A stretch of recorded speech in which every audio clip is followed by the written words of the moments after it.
Hola, ¿qué tal? Buenas noches, mis queridos hermanos. Vamos a continuar con el estudio bíblico. Ya estamos terminando el libro Segunda de Samuel.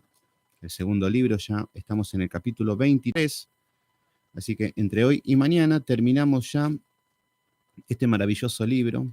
La verdad que un libro hermoso. Tuvo eh, muchas cosas lindas, mucha acción, mucha revelación bíblica.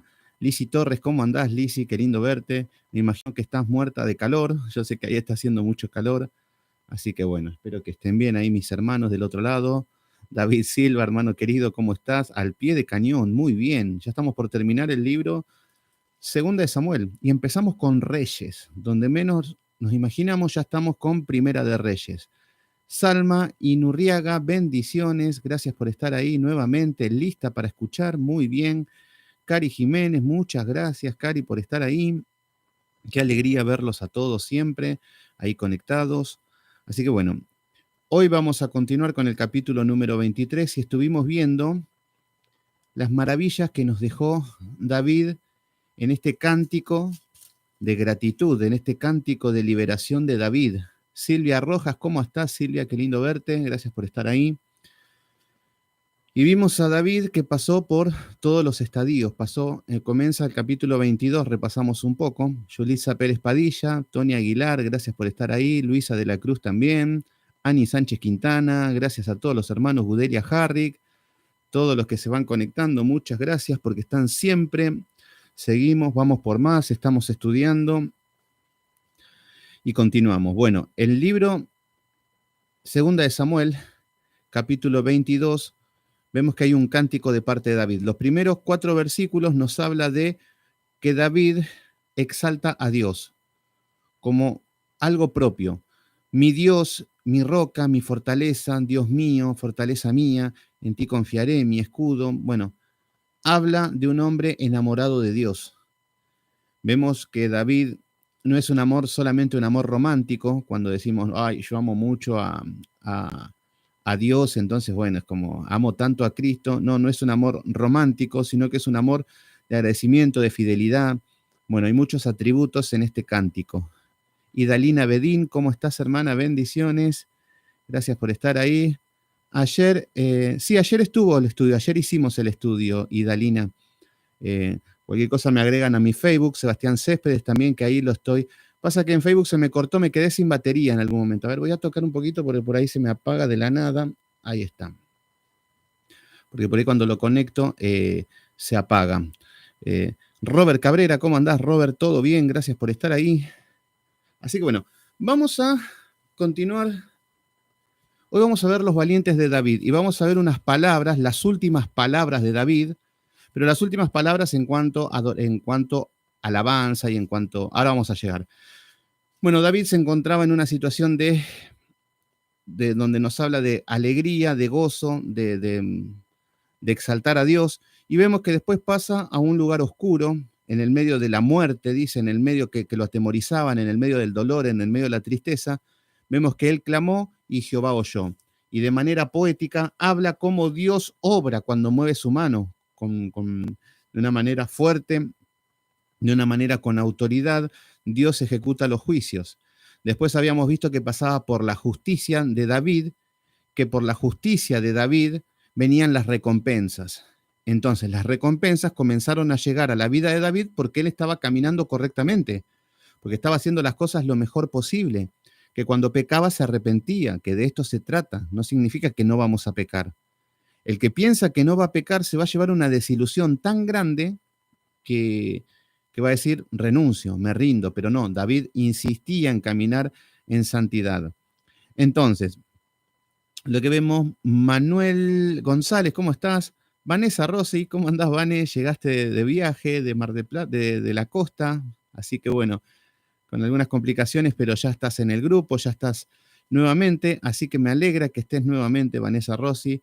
Daisy Alaba Ibardo, también ahí, mi hermana de Ecuador. Gracias a todos que están siempre en el grupo. La verdad que no sé cómo agradecerles que me hacen compañía, que están del otro lado. Y el único objetivo es estudiar las escrituras. Muy bien, volvimos, dice Vanessa, ahí está. Igual no paraste un minuto, estudiaste todos los días, me imagino, con esto, en este viaje.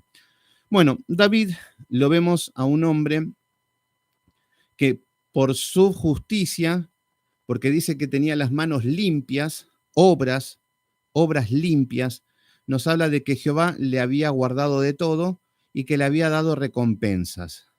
No me aparté de ti impíamente, dice. Lo que estamos viendo es que lo que hace David dice, no anduve impíamente. No dice, no anduve en pecado. Dice, no anduve impíamente. Significa que no vivimos como impíos, que vivimos constantemente en pecado y constantemente en el medio de la iniquidad. Entonces, Cristian Javier Jiménez, ¿cómo estás, hermano? Eh, Comenzando de nuevo, muy bien, Cristian Jiménez, muy bien, ahí de Misiones, que me alegra que tengas nuevamente el celular. Es una herramienta muy necesaria que yo sé lo que cuesta, todos sabemos el esfuerzo que hay cuando es algo tan necesario últimamente los medios de comunicación, así que bueno, me alegro, Cristian, que estés nuevamente comunicado. Yo pensé que se enojó, que se había ido, pero no, era el celular que estaba incomunicado. Bueno, David da un salmo hermoso que después de estudiarlo tomábamos una canción de Marcos Witt y lo que te iba a causar es algo vomitivo. Si escuchamos a Cristín Di Clario o escuchamos a Jesús Adrián Romero, no los escucho, pero son la gente que están de moda y a los que escucha el sistema religioso. Pero al leer un verdadero salmo, al leer un hombre que está inspirado por Dios, y ahora va a hablar de esto David, que acá vamos a ver la diferencia que hay entre las cosas espirituales y las cosas carnales. Entonces, en el capítulo 23, vamos a ver que David, en el capítulo 23, dice últimas palabras de David. Estas son las últimas palabras, no que termina su vida, sino que son sus últimas palabras en cuanto a este tipo de salmos. ¿Se entiende?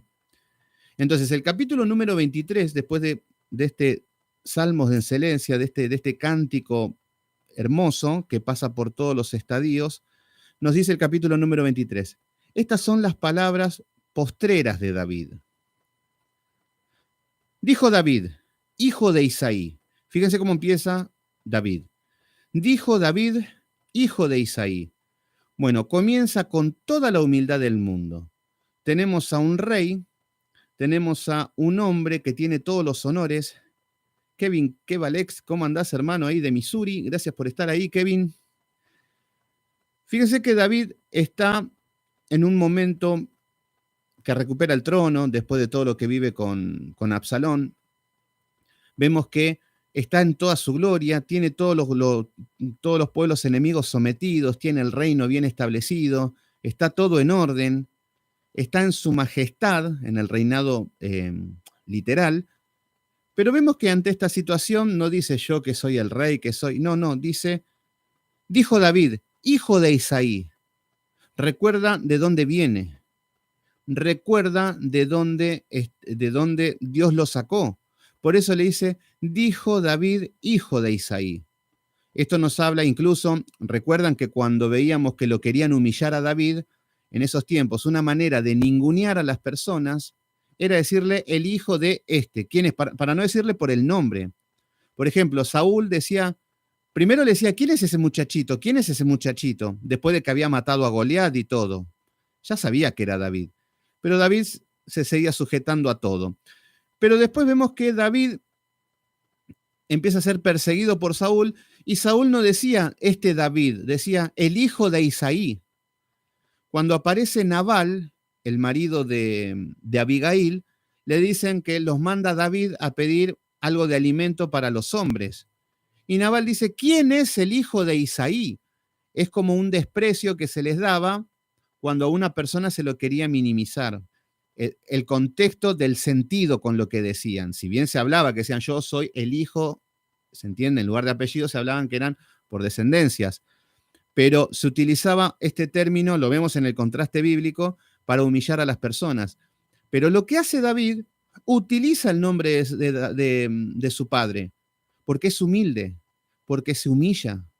No dice yo tengo sangre azul, yo soy del pacto que Dios me dio, un pacto eterno, yo soy el príncipe, yo soy el rey, yo soy el ungido, yo tengo un manto y todos los que están bajo mi manto. No, no vienen con estas locuras. Eso es producto de los hijos de Satanás que aman ese tipo de gloria. Pero David dice, hijo de Isaí. Entonces acá estamos viendo que en esto va a sus raíces. Vemos que Dios lo sacó de un pueblito que no lo conocía nadie, un pueblito totalmente campesino, un pueblo. Por eso vemos que dice, dijo aquel varón que fue levantado en alto, el ungido de Dios de Jacob, del Dios de Jacob. David se está presentando como su naturaleza humana, de una manera humilde, pero que aún así dijo aquel varón que fue levantado en alto. Por eso estamos viendo cómo David, siendo la nada misma, en el sentido de que un jovencito ni en su casa era estimado. No tenía ni importancia en su casa, que estaba cuidando ovejas en un lugar totalmente que no había nada. Y vemos que de la nada Dios lo pone en alto. Por eso dice aquel varón que fue levantado en alto, el ungido del Dios de Jacob. Y acá estamos viendo un tipo de Cristo, pero acá es donde vemos el antitipo, por ejemplo, cuando vemos que David, de la nada, de ser nadie, de la humildad de ser nadie, pasa a ser el hombre más importante, el rey. Se encuentra en el trono y en su majestad, y todos sometiéndose a él. Y vamos a ver que como una antítesis tenemos al Señor Jesucristo, que el Señor Jesucristo dejó el trono, dejó toda la gloria para hacerse humilde. Entonces acá estamos viendo una antítesis. Igual, así como siempre vemos de David, vemos un tipo de Cristo, vemos también una antítesis. Entonces acá estamos viendo que David se presenta como un hombre humilde y que aún así Dios lo ha puesto en alto. Le está dando la gloria a Dios por todo lo que tiene. No está exaltándose a sí mismo, no se está jactando de ser poderoso. Fíjense que cuando hablamos, si llegaríamos a hablar, no sé, con el apóstol Maldonado, estaría horas contándonos de las obras que hizo, del poder de su boquita, de cómo levantó iglesias, de todos los milagros que hace. Bueno, David no está haciendo nada de eso, no se está jactando de nada. Dice, soy el hijo de Isaí y Dios me puso en alto, punto. Entiende de que Dios lo puso en alto, sabe que tiene una posición de jerarquía, que es el hombre más importante de Israel, pero aún así no se la cree, como decimos en Argentina. Y luego dice, el dulce cantor de Israel. Así le decían a David. Y él también dice, el dulce cantor de Israel. ¿Y qué es lo increíble de esto? Que vemos un hombre totalmente sensible a la palabra de Dios, sensible a la realidad. Por eso vemos que hay un contraste tan grande de que como un hombre tan violento, un hombre tan guerrero, un hombre tan valiente, un hombre que vivía en la guerra matando personas, un hombre tan esforzado, con un carácter tan firme, era un hombre tan sensible a la palabra de Dios. Era un hombre que tenía un amor increíble. Por eso vemos estos contrastes que acá está diciendo el dulce cantor de Israel, lo era. Esto es un salmista. Da la casualidad de que hoy, no sé, Jesús Adrián Romero creo que se hace llamar salmista, o alguno de esos cantantes. El tema es que hacemos una comparación y sabemos que estos salmistas modernos, que primero no los encontramos en la Biblia, no los encontramos en la Biblia, no sé por qué se hacen llamar salmista, confunden. ¿Por qué? Una cosa es que sean compositores. Un compositor escribe una canción, pero si yo escribo una canción no significa que sea salmista. Acá estamos viendo que David era un salmista, un hombre que adoraba a Dios con instrumentos de cuerda, que eso es lo que significa. Entonces, el dulce cantor de Israel, salmista. Acá nos va a quedar en evidencia que realmente era un salmista. Vamos a los salmos y vamos a ver el carácter de este hombre. El problema es que si cerramos la Biblia y no leemos nada, le vamos a llamar salmista a cualquier hombre. Vamos a llamar salmista a cualquier hijo de Satanás que nombra a Dios en una canción. Entonces, Ale Núñez, ¿cómo andás? Ale, ¿todo bien? Entonces, Nancy Amancio, que canta arrebata las cosas al diablo. No, totalmente. Dicen que es salmista, pero es un título. Pero así como dicen salmista, también se dicen soy profeta, también dicen soy arcángel, soy querubín, soy un apóstol. No dicen Dios porque ya hay gente que andan diciendo que son dioses. Pero bueno, el tema es que tenemos que tener los ojos espirituales para poder discernir que no son salmistas. Simplemente por ver lo mediocre que son esas canciones humanas. Por eso vamos a ver que David era el dulce cantor de Israel. Y fíjense lo que dice el versículo número 2. Y acá hay mucha profundidad. Atento con esto.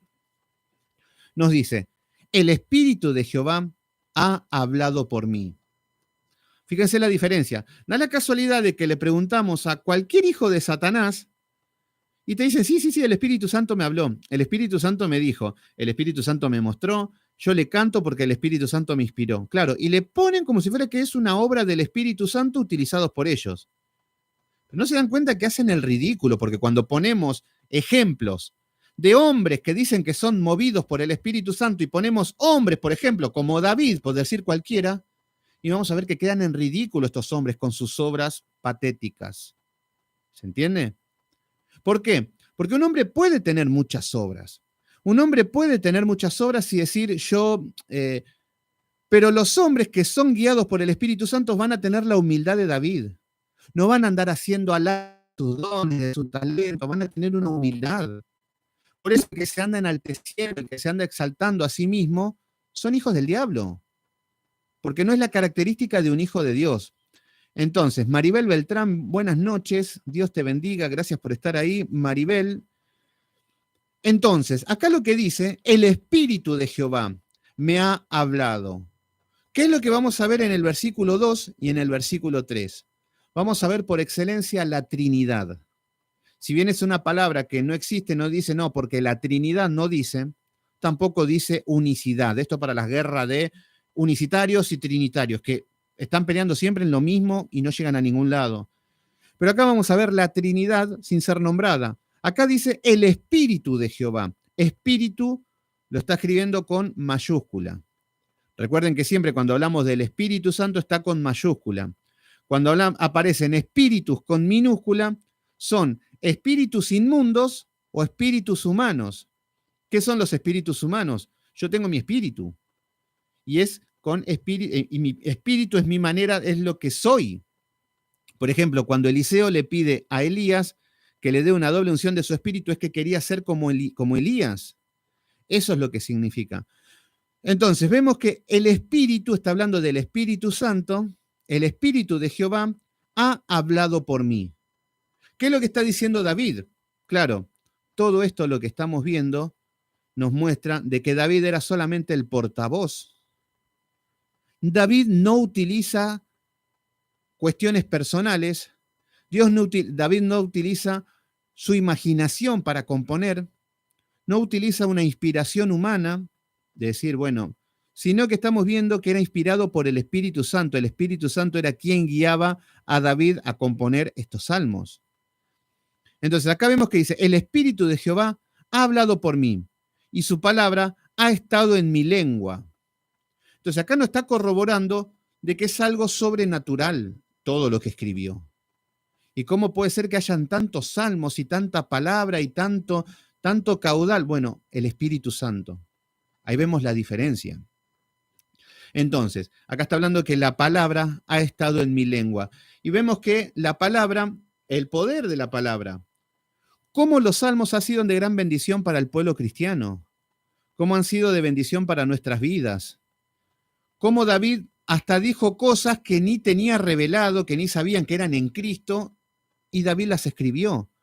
Pero ¿cómo puede ser que una persona escriba algo que ni conoce o que ni tenga noción? Porque estamos viendo que era inspirado por el Espíritu Santo. Entonces, ahora vamos a ver la Trinidad. Acá nos habla del Espíritu. El Espíritu ha hablado por mí. Versículo número 3. El Dios de Israel, acá aparece el Padre, el Dios de Israel, pues acá estamos viendo la Trinidad. El Espíritu Santo ha hablado por mí.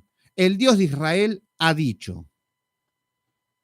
Entonces, acá vamos a ver la Trinidad y vamos a ver que está hablando, apuntando todo a Jesucristo. Y David ni se enteraba cuando estaba escribiendo esto. O tenía un concepto, pero no tenía la revelación completa como la tenemos hoy. Y no porque seamos especiales, sino porque tenemos la Biblia completa. Por eso no hace falta nuevas revelaciones, no hace falta nuevas interpretaciones, nuevos sueños. ¿Por qué? Porque los predicadores solamente, ¿qué es lo que tenemos que hacer los predicadores? Los que estamos llamados o tenemos algo para predicar. ¿Qué es lo que debemos hacer? Bueno, no tenemos que inventar nada nuevo, ¿eh? No tenemos que tener una gran experiencia en el mundo con todo, solamente tenemos que estar preparados y tenemos que predicar lo que se predicó a lo largo de la historia. Lo mismo que predicaba el apóstol Pablo, lo mismo que predicaron los apóstoles, todo lo que habló Jesucristo, todo lo que está en el Antiguo Testamento, lo mismo. Fíjense qué loco. Pero hoy el hombre lo que quiere es dar un mensaje nuevo, algo más cool. Entonces, y terminan diciendo, no, para que la gente no se aburra, vamos a servir Coca-Cola, vamos a bailar, vamos a saltar, la palabra, vamos a contar un chiste, vamos a hacer, como en una iglesia. Yo cuando predicaba, el pastor, que hasta ese momento me soportaba, decía, no, después de que predica Sebastián, vamos a poner a predicar al hermano Juanito, como para que la gente se levante un poco, porque cuando lo agarra él, todos como que los bajoneo a todos. Claro, son estrategias humanas. Son estrategias humanas que se tratan de hacer para que están hechos, son cosas emocionales. Pero vemos que David no estaba caminando de esta manera. David era guiado por el Espíritu Santo. Entonces, acá dice que la palabra estaba en mi lengua. El Dios de Israel ha dicho, me habló la roca de Israel. Acá tenemos la Trinidad. Hola, Yoli Gallegos, ¿cómo estás? Acá tenemos la Trinidad. Entonces tenemos el Espíritu de Jehová ha hablado por mí. Ahí está el Espíritu. El Dios de Israel ha dicho, ahí está el Padre, y me habló la roca de Israel. Entonces acá estamos viendo el Padre, el Hijo y el Espíritu Santo. ¿Quién es la roca? Jesucristo. Entonces acá estamos viendo cómo sin darse cuenta David está hablando de la Trinidad. Entonces, todo lo que está hablando David no es un mensaje propio, no es algo de la imaginación de él, no es algo que... Entonces, luego nos dicen, ¿habrá un justo que gobierne entre los hombres, que gobierne en el temor de Dios? Entonces, ¿de qué está hablando ahora David? ¿Qué está diciendo David? Porque decimos, ¿qué tiene que ver esto? Uno por ahí lo lee y decía, ¿habrá un... Sí, puede ser David, que gobernaba bien, que era justo. No, lo que está hablando es de Jesucristo, está hablando del reino de Jesucristo, está hablando del reino celestial. ¿Habrá un justo que gobierne entre los hombres? No hay uno. No hay justo ni aún uno, nos dice la palabra. No hay ni un justo que gobierne. Que gobierne en el temor de Dios. Acá estamos hablando de Jesucristo. Solo Jesús es el que puede ejecutar este gobierno para con los hombres. Justo. Entonces, este es un principio que David está hablando. ¿Y qué vemos? Obviamente que está hablando del reino de Jesucristo, pero ¿de qué nos está hablando también?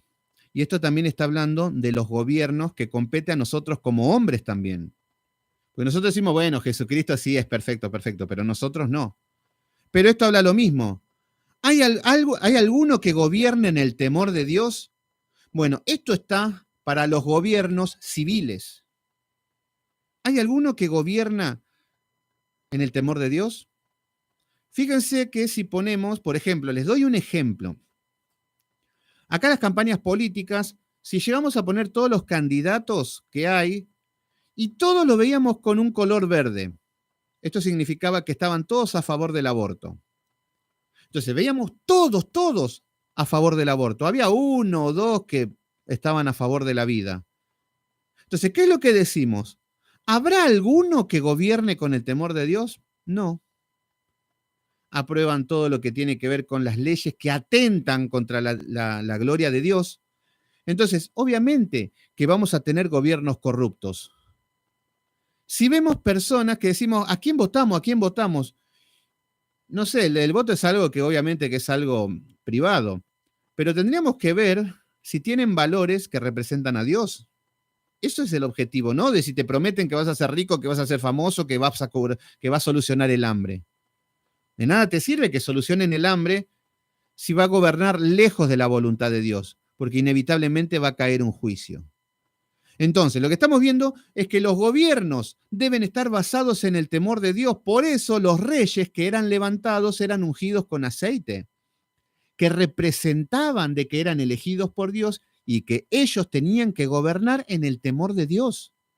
Los reyes tenían la obligación de tener una Biblia y leer y estudiar y estar con los fundamentos bíblicos.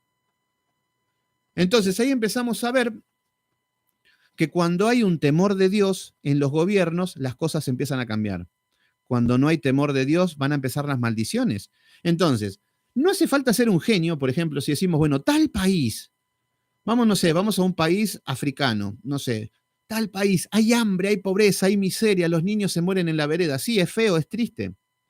Pero las preguntas tendremos que decir que los que gobiernan, ¿gobiernan en el temor de Dios?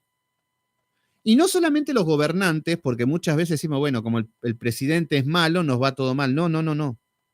Vemos que el pueblo tiene el gobierno que se merece. Por eso el pueblo tiene los gobiernos que se merecen porque el pueblo está lejos de Dios. El gobernante solamente está representando al pueblo, es la imagen de lo que es el pueblo. Entonces, cuando vemos un dictador en un gobierno, es la mano de Dios ejecutando los juicios en un pueblo que ha decidido caminar lejos de Dios. Y todo esto tiene que ver con el pecado. Entonces, vuelvo a leer, ¿habrá algún justo que gobierne entre los hombres? ¿Que gobierne en el temor de Dios? Bueno, los gobiernos civiles se tienen que dedicar a gobernar en el temor de Dios, pero como nadie tiene temor de Dios, por eso estamos como estamos. Después, también nos habla de lo mismo para el gobierno eclesiástico. ¿Qué significa? ¿Habrá algún justo que gobierne entre los hombres, que gobierne en el temor de Dios? ¿Y qué significa esto? Dios levanta a sus hombres para que gobiernen la iglesia. Hombres, no hombras, no hembras, no hembrismo.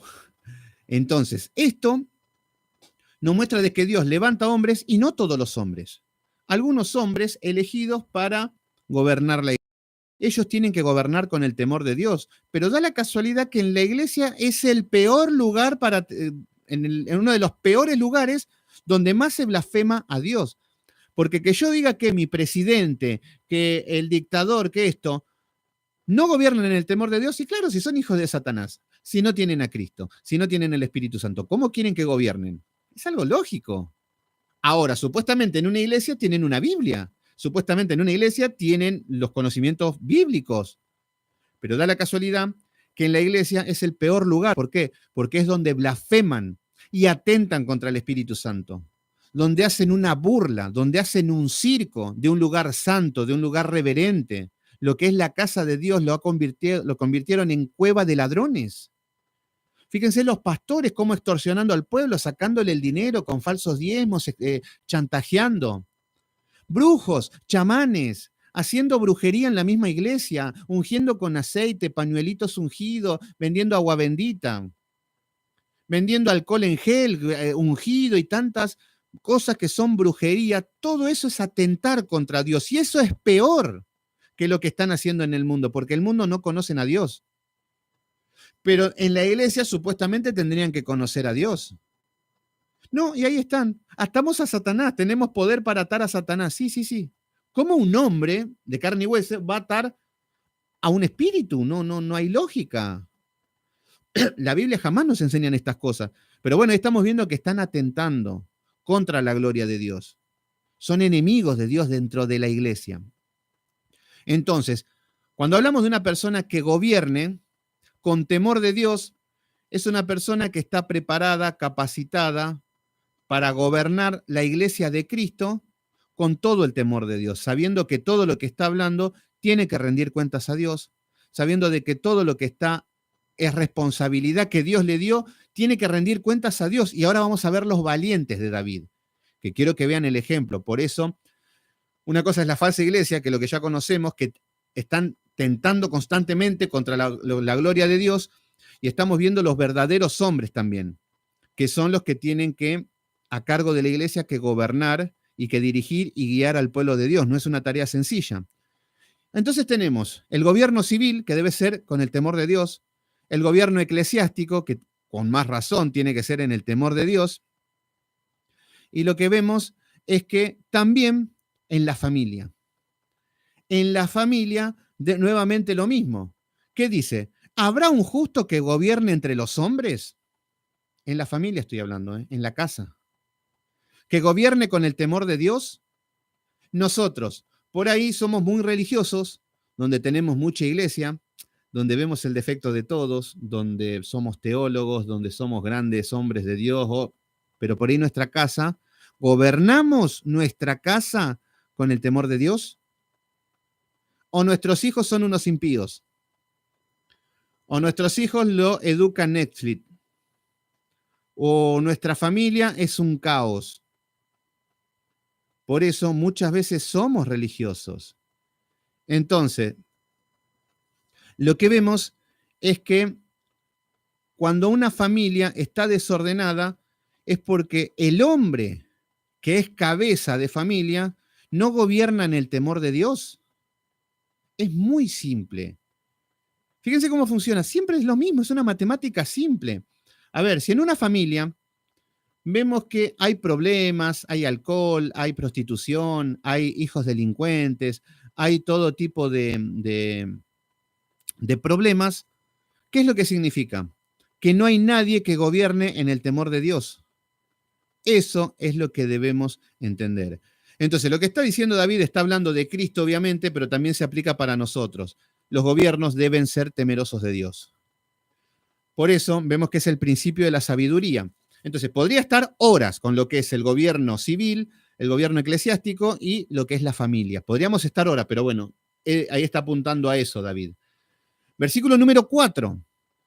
Será como la luz de la mañana, como el resplandor del sol, en una mañana sin nubes, como la lluvia que hace brotar la hierba de la tierra. Bueno, poesía, acá estamos viendo que está utilizando la poesía, pero está hablando de Cristo. ¿Cómo será la luz de la mañana? ¿Qué estamos hablando? Del lucero de la mañana, de Jesucristo está hablando.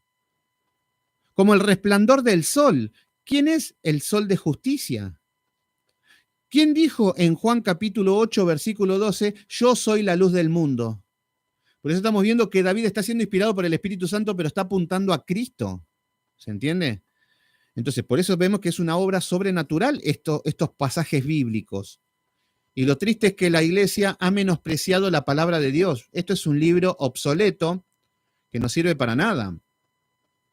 Como la otra vuelta decía en un informe, decían curiosidades, los 10 mandamientos. Entonces, como curiosidades había aparecido los 10 mandamientos. A ver, ¿qué dirán? Vamos a ver qué es lo que dicen. Y a ver cómo lo mal que estaban, qué retrógrados que eran, porque eso era antes. Entonces, lo más triste es que así está la iglesia. La Biblia llena de tela de arañas, porque no se abre, no se lee, no se estudia, no se puede valorar los géneros literarios, los recursos que tenemos, lo excepcional que es. Pero bueno, así está el sistema religioso. Pero acá David nos habla acerca de Cristo, la luz del mundo. Jesús dijo, yo soy la luz del mundo. ¿Y qué significa esto? La luz del mundo significa, por ejemplo, muchos de nosotros hace poquitos años atrás, seguramente, no teníamos la luz de nada. Y aunque íbamos a la iglesia y aunque teníamos a Cristo. Antes de Cristo estábamos en tinieblas. Y es ahí donde antes de Cristo viene el Señor y nos salva. Ahí se hace la luz. Vemos que Cristo es la luz, es el que nos da la vida. Por eso dice, yo soy el camino, la verdad y la vida. Cuando ya tenemos vida, lo que nos empieza a dar es luz. Por ejemplo, nosotros estamos leyendo las escrituras y decimos, lo leemos y decimos, bueno, no hay nada, pero cuando empezamos a escudriñar las escrituras aparecen tesoros. ¿Y de dónde salen esas cosas? Porque a veces quedamos sorprendidos de cosas que, ¿cómo decía esto la palabra? Uy, mirá cómo esto tenía que ver con lo otro. ¡Qué increíble! Pero ¿qué es lo que está pasando? No es que me está revelando, porque muchos dicen, no, leí y Dios me reveló. No. ¿Por qué? Porque revelar significa, por ejemplo, cuando hay algo que no está, y que cuando se revela aparece algo. Entonces acá no estamos viendo que Dios me está revelando algo nuevo, porque toda la revelación ya está escrita en las Escrituras. Lo que Dios nos va dando es luz. Por eso no hay nuevas revelaciones. Lo que Dios nos va dando es luz, entendimiento de la Biblia, entendimiento de lo que está hablando, que David está hablando de Cristo, que David está hablando de la luz y estamos nosotros teniendo luz. ¿Se entiende? Que no estamos en oscuridad. Y así a las personas que abren los ojos, que reciben a Cristo. Por eso Cristo es la luz. Yo soy la luz del mundo. Y da la casualidad que nosotros tenemos que ser luz y sal. Bueno, no quiero tocar ese tema. Entonces, acá David está hablando de una manera poética de Cristo.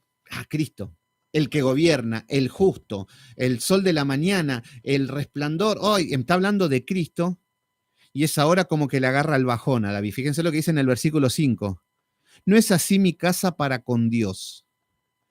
¿Qué sucede acá?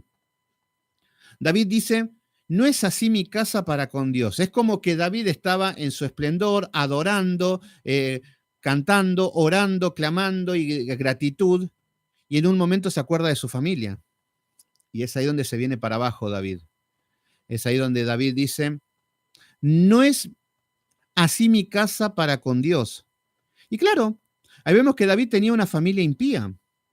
Ahí vemos que David tenía hijos que fueron totalmente desobedientes, que no tuvieron el temor de Dios, se burlaron de Dios.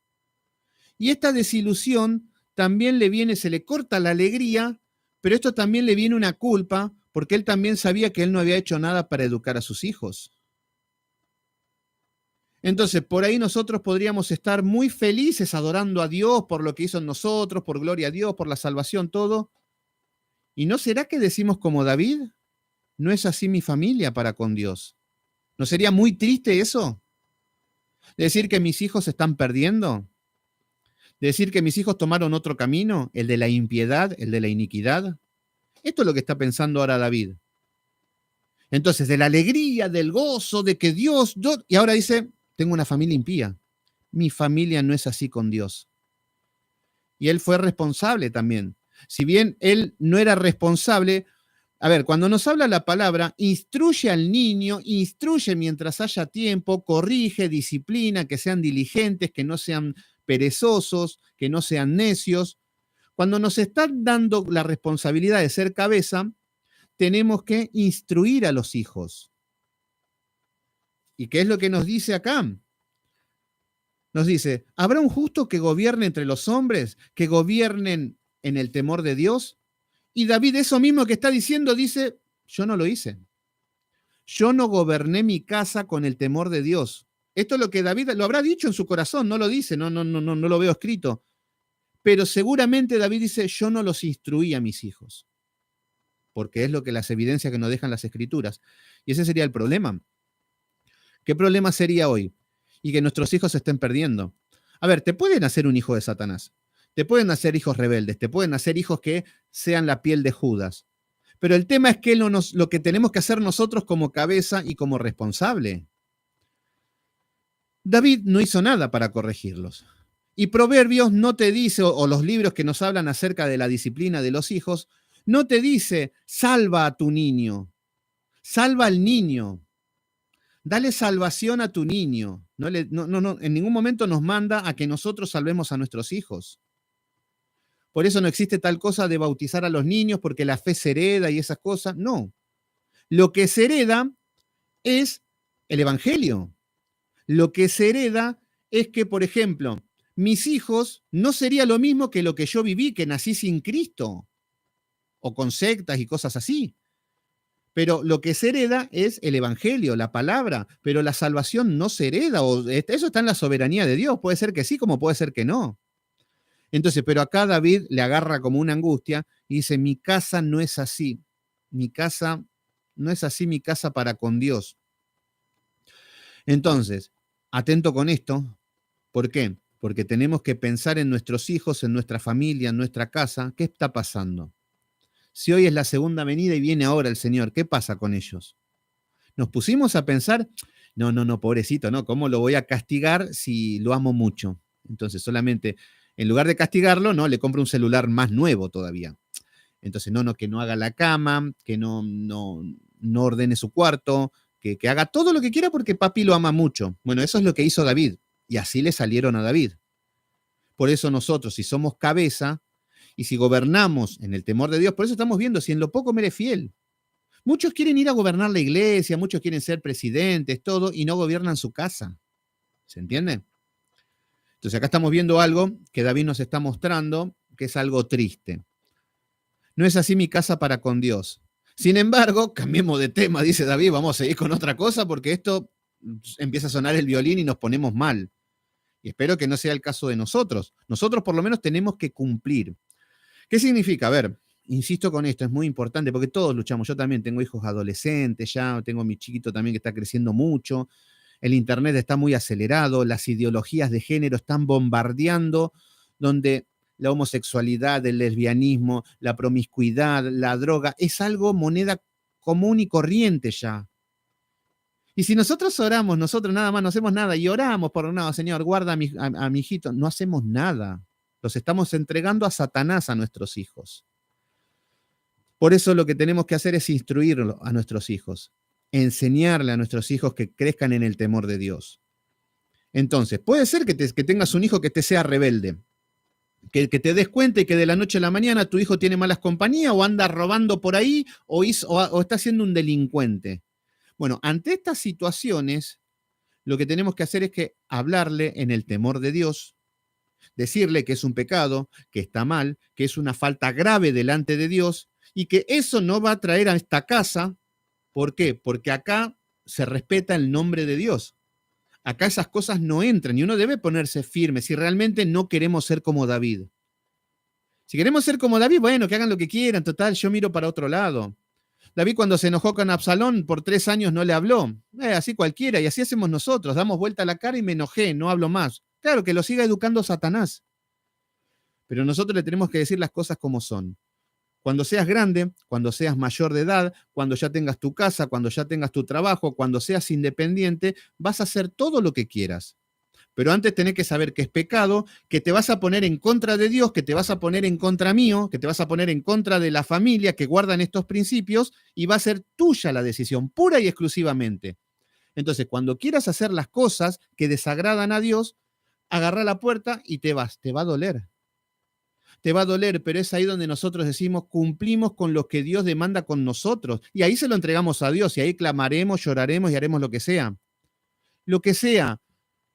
No sea que digamos, no es mi casa así para con Dios, mi casa está lejos de Dios. Yo me salvé, yo serví, yo todo, y mis hijos se perdieron todos. Entonces, exactamente, que Valex, exactamente. Y las reglas no son nuestras reglas, las reglas son las reglas de Dios. Y es algo muy, muy complicado porque estamos siendo muy bombardeados con, si bien tenemos la bendición de que nosotros por ahí por internet podemos conectarnos, estudiar, hablar, charlar, conocernos con hermanos, hay muchas cosas donde la palabra se expande. También tenemos muchos ataques de Netflix, de YouTube, de TikTok, de todas las redes sociales y vemos iniquidad tras iniquidad, inmundicia, lujuria, sensualidad, donde vemos que ponen de ejemplo a personas muy pecadoras, entonces todo eso influye en nuestros hijos. Y obviamente que pueden tomar el camino equivocado, pero lo van a tomar si nosotros no corregimos. ¿Se entiende? Bueno, esto da para mucho, no es la idea porque estamos leyendo y estudiando el libro de 2 Samuel, pero bueno, para eso también tenemos que hacer estudios de todo lo que tiene que ver con la casa, con la familia, con el orden y uno mismo también. Porque muchos por ahí le demandamos muchos a nuestros hijos. Muchos decimos, bueno, mi hijo va a ser lo que yo no pude ser. Entonces, como yo fui un fracasado, mi hijo va a hacer todo lo que yo no pude hacer. Eso está mal. Entonces, muchas veces actuamos tan mal con nuestros hijos que nos sale todo para cualquier lado. Pero bueno, por eso tenemos que caminar en el temor de Dios, pedirle sabiduría, pedirle amor, mucho amor, vara, si es necesario, callado y vara. Esto es lo que hace el pastor. Bueno, pero esto sí gobernamos en el temor de Dios. Alexander Mantilla, bendiciones, hermano, ¿cómo estás? Mi hermano ahí de Colombia, saludos de Argentina. Virginia Rosa, ¿cómo está? Qué lindo verte nuevamente, Virginia. Bueno, Ani Sánchez Quintana, así es, hermano. Un gran tema para enseñar. Sí, ya estamos con la doctrina de la mujer. Ya seguramente veremos con qué nos va a hablar el Señor. Seguramente la familia es fundamental. Los hijos, y bueno, ya vamos a ver, ya, ya veremos. Todavía falta un poquito más. Estamos con el libro de Esther, pero sí, en todos estos temas los vamos a tratar con mucha necesidad. Bueno, acá está diciendo dice, no es así mi casa para con Dios. Sin embargo, Él ha hecho conmigo pacto perpetuo. ¿Qué es lo que está diciendo? David está haciendo un contraste donde dice, mi familia es impía, mi familia es pecadora, mi familia está lejos de Dios, pero aún así, Dios hizo un pacto conmigo, un pacto perpetuo. ¿Qué es lo que está hablando? Que la descendencia de David iba a ser perpetua. No el reinado literal, sino que el reinado en Cristo, que en David iba a estar la semilla mesiánica y que de ahí va a estar el reino eterno, que nosotros estamos bajo ese reino de Jesucristo. Por eso David lo que está diciendo es un contraste tan grande, decir, yo tengo una familia que no merece nada, tengo una familia lejos de Dios, pero aún así la misericordia de Dios estuvo en mi casa, en mi familia, por más que eran todos pecadores. Un pacto perpetuo. Y nosotros decimos, qué loco, porque si yo hago un pacto perpetuo, no lo voy a elegir a David, que tiene a Absalón como un demonio, que tienen hijos de adulterio. No, no, no, yo busco gente santa si yo fuera Dios. Pero no, ahí estamos viendo el carácter de Dios, que le hizo un pacto a David y de una manera incondicional. De las 12 tribus de Israel, por ejemplo. Los 12 hermanos de José, los hijos de Jacob, no eran ejemplo de nada. No eran ninguna joyita. Y de ahí salen las tribus, las 12 tribus de Israel. ¿Qué tal, Uno hace asesinos, hombres guerreros, sanguinarios, mentirosos, estafadores, fornicarios. Uno se acostó con la madrastra, tenía relaciones con la madrastra, otro tuvo un hijo con la mujer de su hijo. Bueno, de todo vemos. Pero ahí estamos viendo la naturaleza humana y cómo Dios utiliza igual. Entonces acá está hablando acerca del pacto perpetuo. Ordenado en todas las cosas y será guardado. Ordenado en todas las cosas y será guardado. Acá, bueno, nos habla un poco de las pruebas y todo eso, pero nos dice, aunque todavía no haga florecer toda mi salvación y mi deseo.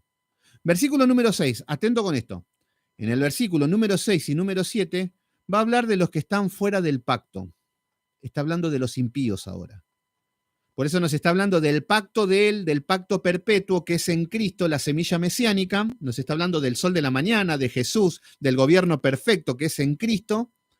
Y ahora nos hace un contraste con el impío. Por eso nos dice, más, los impíos serán todos ellos como espinos arrancados. ¿Qué está diciendo? Está diciendo que los impíos, acá está hablando en el gobierno de Jesucristo, en el gobierno perfecto, en el gobierno de un justo, los impíos serán arrancados de ellos. Esto no significa que hay un milenio, de que viene un rapto, después viene la segunda venida. Después de la segunda venida, vienen 1000 años de vivir en el mundo, donde Jesús va a estar gobernando, donde van a haber impíos, donde van a haber santos, cuerpos glorificados, todo. No, eso es una locura lo que están enseñando. Lo que tenemos que entender es que viene la segunda venida y punto. Los impíos serán cortados y arrancados como espinos. Esto es simple. Van a estar los salvos y los no salvos. Esto es lo que no están bajo el pacto. Serán arrancados como espinos. Está hablando de una manera poética.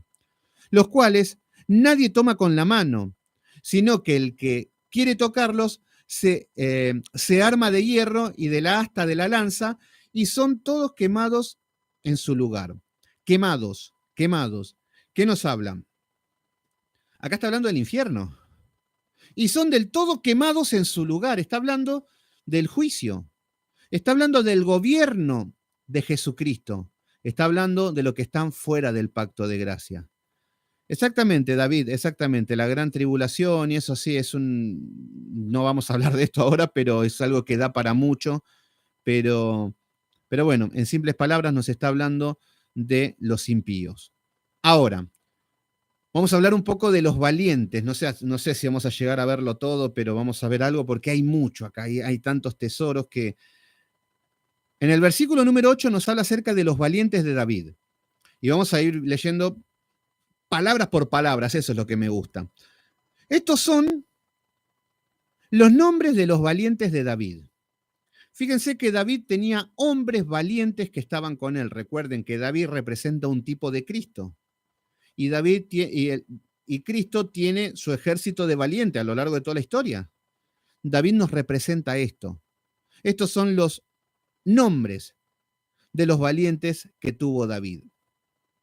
Vamos a ver algo. Estos valientes tienen un carácter.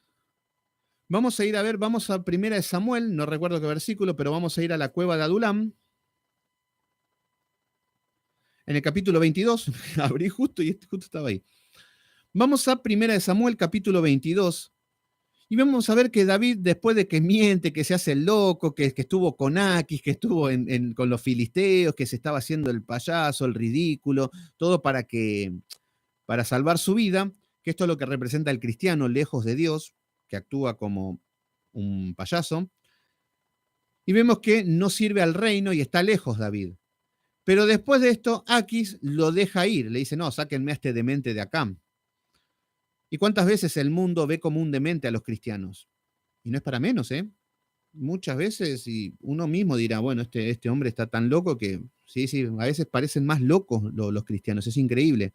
Bueno, David pasó por esa etapa de locura, pero en un momento entra en sí. Entra en sí y en el capítulo número 22 nos dice, yéndose luego David de allí, huyó a la cueva de Adulam. Acá vamos a ver que David se encuentra en una cueva. La cueva es un lugar oscuro, un lugar frío, un lugar lleno de piedras, un lugar lleno de peligros, porque pueden haber animales venenosos, peligros, pueden haber bestias, lugares hostiles, lugares de soledad. Y vemos cómo Dios lo lleva a ese lugar. ¿Para qué? Para que ore, para que se encuentre con Dios. Para que ore, para que clame, para eso es la cueva. Entonces muchas veces decimos, ¿por qué estoy solo? Dios te está llevando a la cueva de Adulam. Lo hizo con Sansón también, lo hizo con Elías, siempre a la cueva. Entonces nos dice que huyó a la cueva de Adulam y cuando sus hermanos y toda la casa de su padre lo supieron, vinieron allí a él. Vemos que la situación era que Saúl estaba persiguiendo a todos los familiares de David. Entonces, la providencia oscura y negativa los hace de que David tenga la compañía de sus padres. Después de estar un tiempo solo en la cueva de Adulam, estar clamando, buscando a Dios, Dios le empieza a dar el consuelo, le empieza a dar el aliento, les empieza a dar compañía con los seres queridos. Y es así como trabaja el Señor con nosotros. Te arranca del sistema religioso, te lleva a la soledad, te lleva a llorar, te lleva a arrepentirte de los pecados, todo en soledad, la amargura, la aflicción de espíritu, hasta que clames, hasta que te encuentres con Dios, hasta que tengas un encuentro personal, y después Dios te va a empezar a mandar consuelos, seres queridos, un amigo, una amiga, una iglesia puede ser. Entonces, ese es el carácter de Dios, cómo trabaja con nosotros. Entonces, acá estamos viendo que llegan los hermanos y sus padres. Fíjense qué loco que Saúl estaba persiguiendo a toda la familia de David, cuando Saúl tendría que poner en alto a esta familia. ¿Por qué? Porque el premio por haber matado a Goliat era de que iban a estar exentos de impuestos, empiezan a tener renombre, pero no. Ahora están siendo perseguidos. O sea que están todos exiliados acá, toda la familia. Esta cueva está en Gat, en lugar filisteo. Bueno, David encuentra consuelo y acá aparecen los valientes, que de esto es lo que quiero hablar. Versículo número 2. Y se juntaron con él los afligidos. Fíjense, vinieron con David afligidos. ¿Qué significa esto? Los afligidos, y no solamente eso, nos dice los afligidos y todo el que estaba endeudado y todos los que se hallaban en amargura de espíritu, fue hecho jefe de ellos y tuvo consigo 400 hombres. ¿Qué significa esto?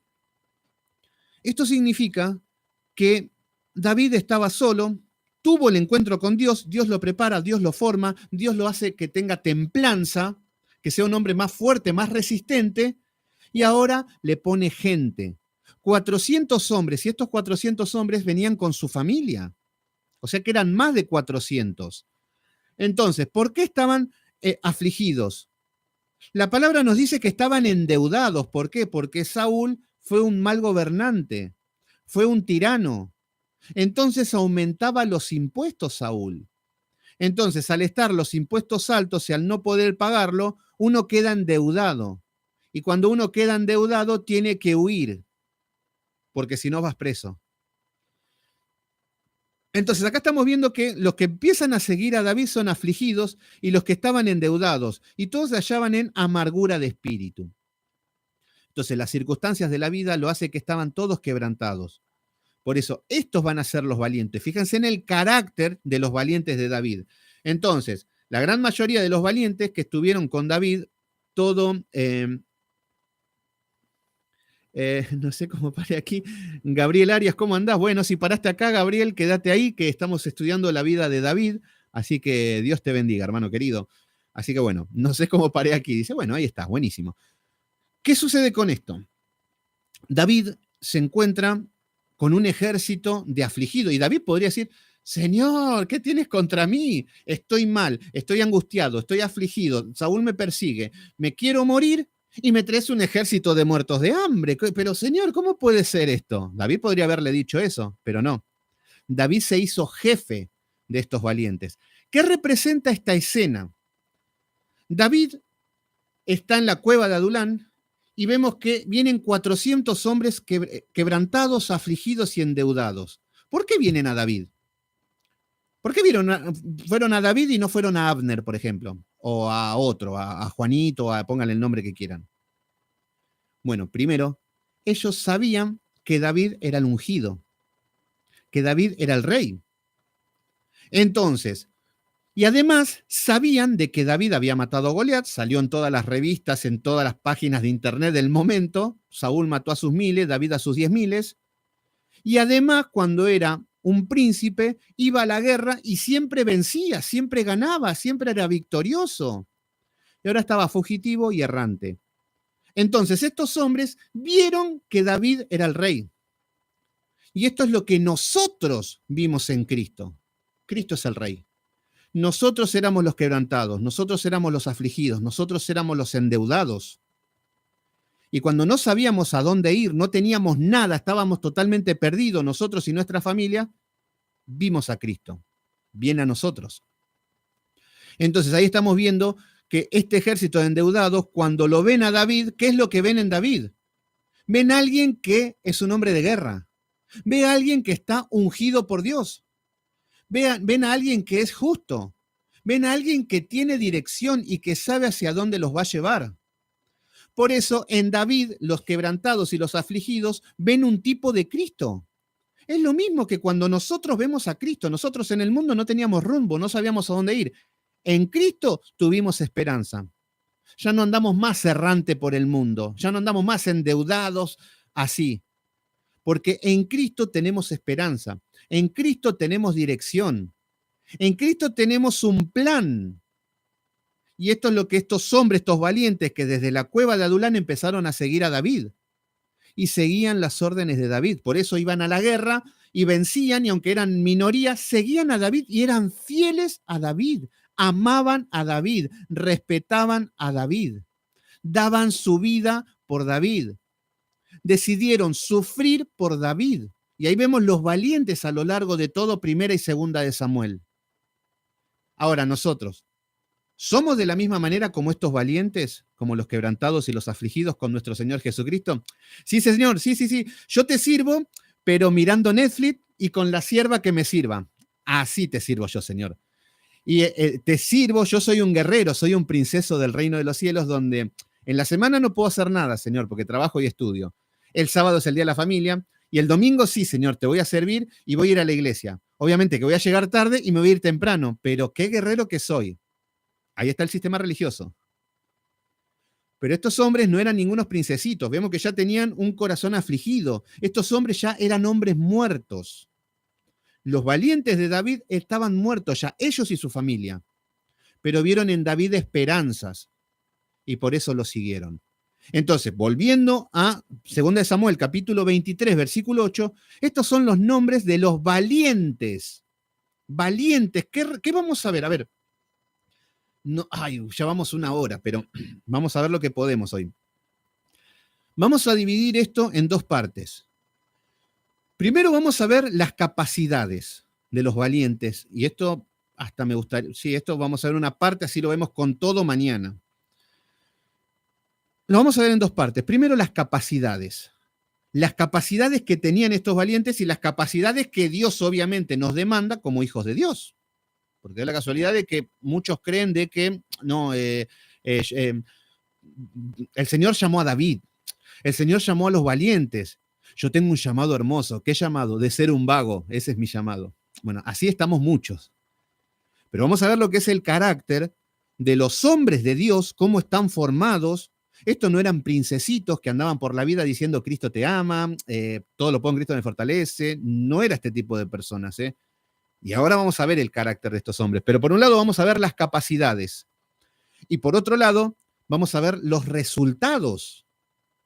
Y esto es lo que tendríamos que analizar nosotros. ¿Qué capacidades tenemos? ¿Qué dones y talentos Dios nos ha dado? ¿Qué dones y talentos estuvimos trabajando? ¿Qué capacidades tenemos? Y en base a las capacidades que tenemos hay que ver los resultados. Es algo simple. Por ejemplo, ahora hay un equipo francés que compró a Messi.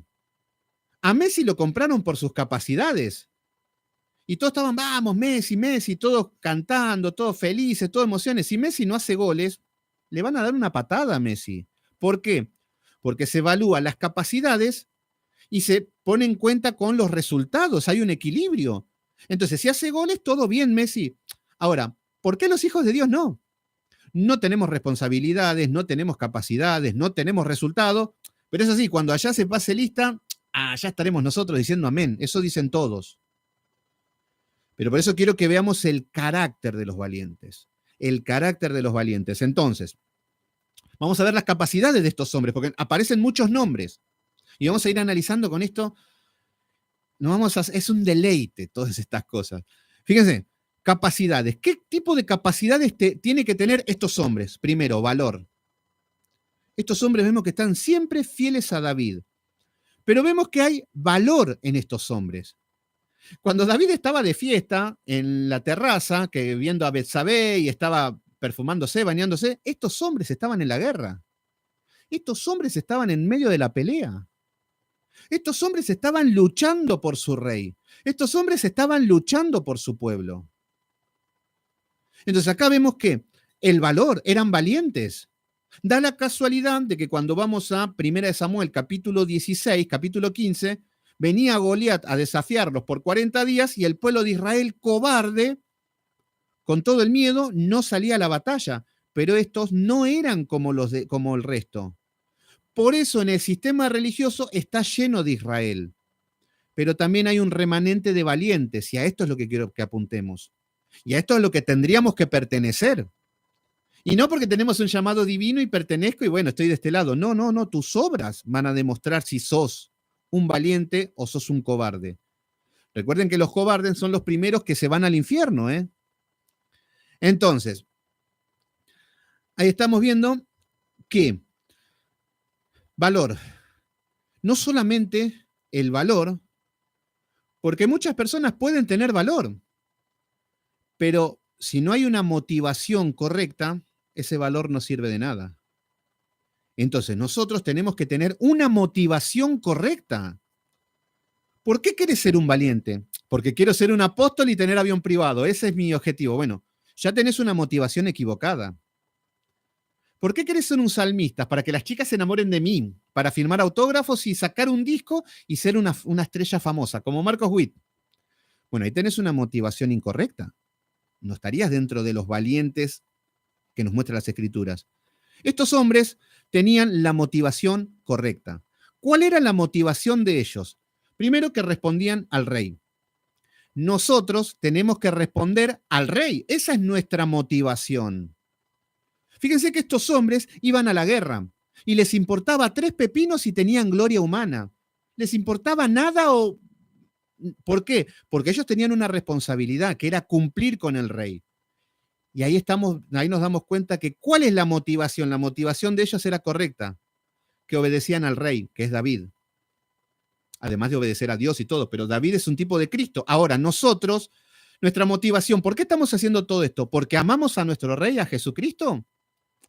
¿O por qué estoy haciendo esto yo? Quiero ser un youtuber, quiero fama, quiero que la gente se enamore de mí, quiero que pongan fotos mías, ay, qué bonito, eso es lo que quiero. Pero todo para la gloria de Dios, ¿eh? Bueno, eso sería una motivación incorrecta. Entonces, si yo soy valiente para hacer esas tonterías, tengo una motivación incorrecta. Y ahí tenemos muchos payasos, tenemos a Dante Gebel, a Cash Luna, cuánta gente tenemos ahí que tienen la motivación incorrecta y que muy valientes están luchando por sus propias fuerzas. Pero acá estamos viendo que el valor tiene que ver con el esfuerzo, con el sacrificio. El valor viene de la mano con la motivación correcta. ¿Hacia dónde vamos? ¿Hacia dónde nos dirigimos? Al Rey, a Cristo. Entonces, el que me quiera seguir, niéguese a sí mismo. Ay, no, pero yo quiero gloria, quiero fama. Niéguese a sí mismo. Bueno, ahí está en vos si elegís a Cristo o elegís el mundo. Entonces, la motivación correcta es obedecer al Rey, aunque yo no quiera. Aunque yo no quiera. Hay cosas que por ahí no queremos. Hay pecados que no los queremos dejar. Hay cosas que no queremos que no queremos abandonar. Pero cuando obedecemos los principios de Dios, es que estamos siguiendo a Cristo correctamente. Si guardas mis palabras, ahí está el tema. Entonces, la motivación correcta. Punto número 3. Rosmira Rodríguez, bendiciones, hermana, ahí de Colombia, de la Iglesia Bautista. Gracias ahí por estar ahí, hermana. Alejandro Núñez, Ale Núñez, también de Argentina. ¿Qué parte sos, Ale? Que sé que sos de Argentina, de Buenos Aires, no sé de qué parte sos, pero bueno, qué lindo que estás ahí en el estudio, Ale. ¿Qué sucede? Valor. Motivación correcta. La motivación correcta es que lo hago por Dios. Yo lo que hago en el contexto en el que me toca vivir, lo que me corresponde, lo que tengo al alcance, mis capacidades y todo lo pongo al servicio de Dios para servir a Él. Lo que pase tenga 800.000 seguidores, tenga 0 seguidores, aunque me digan sos un hijo de Satanás, sos un hereje, todo. Y si me dicen sos lindo, sos bueno, gloria a Dios, todo bien. Pero todo lo tenemos que hacer para Dios, para Cristo. Esa sería la motivación correcta. Cuesta porque luchamos con el mundo, pero esa es la motivación correcta. Y estos hombres la tenían. La motivación era servir al rey. Aunque el rey estaba de fiesta con Betsabé, pero ellos servían al rey. Entonces, tenemos la motivación correcta. Después tenemos, punto número 3, identificar el enemigo. ¿Tenemos identificado el enemigo?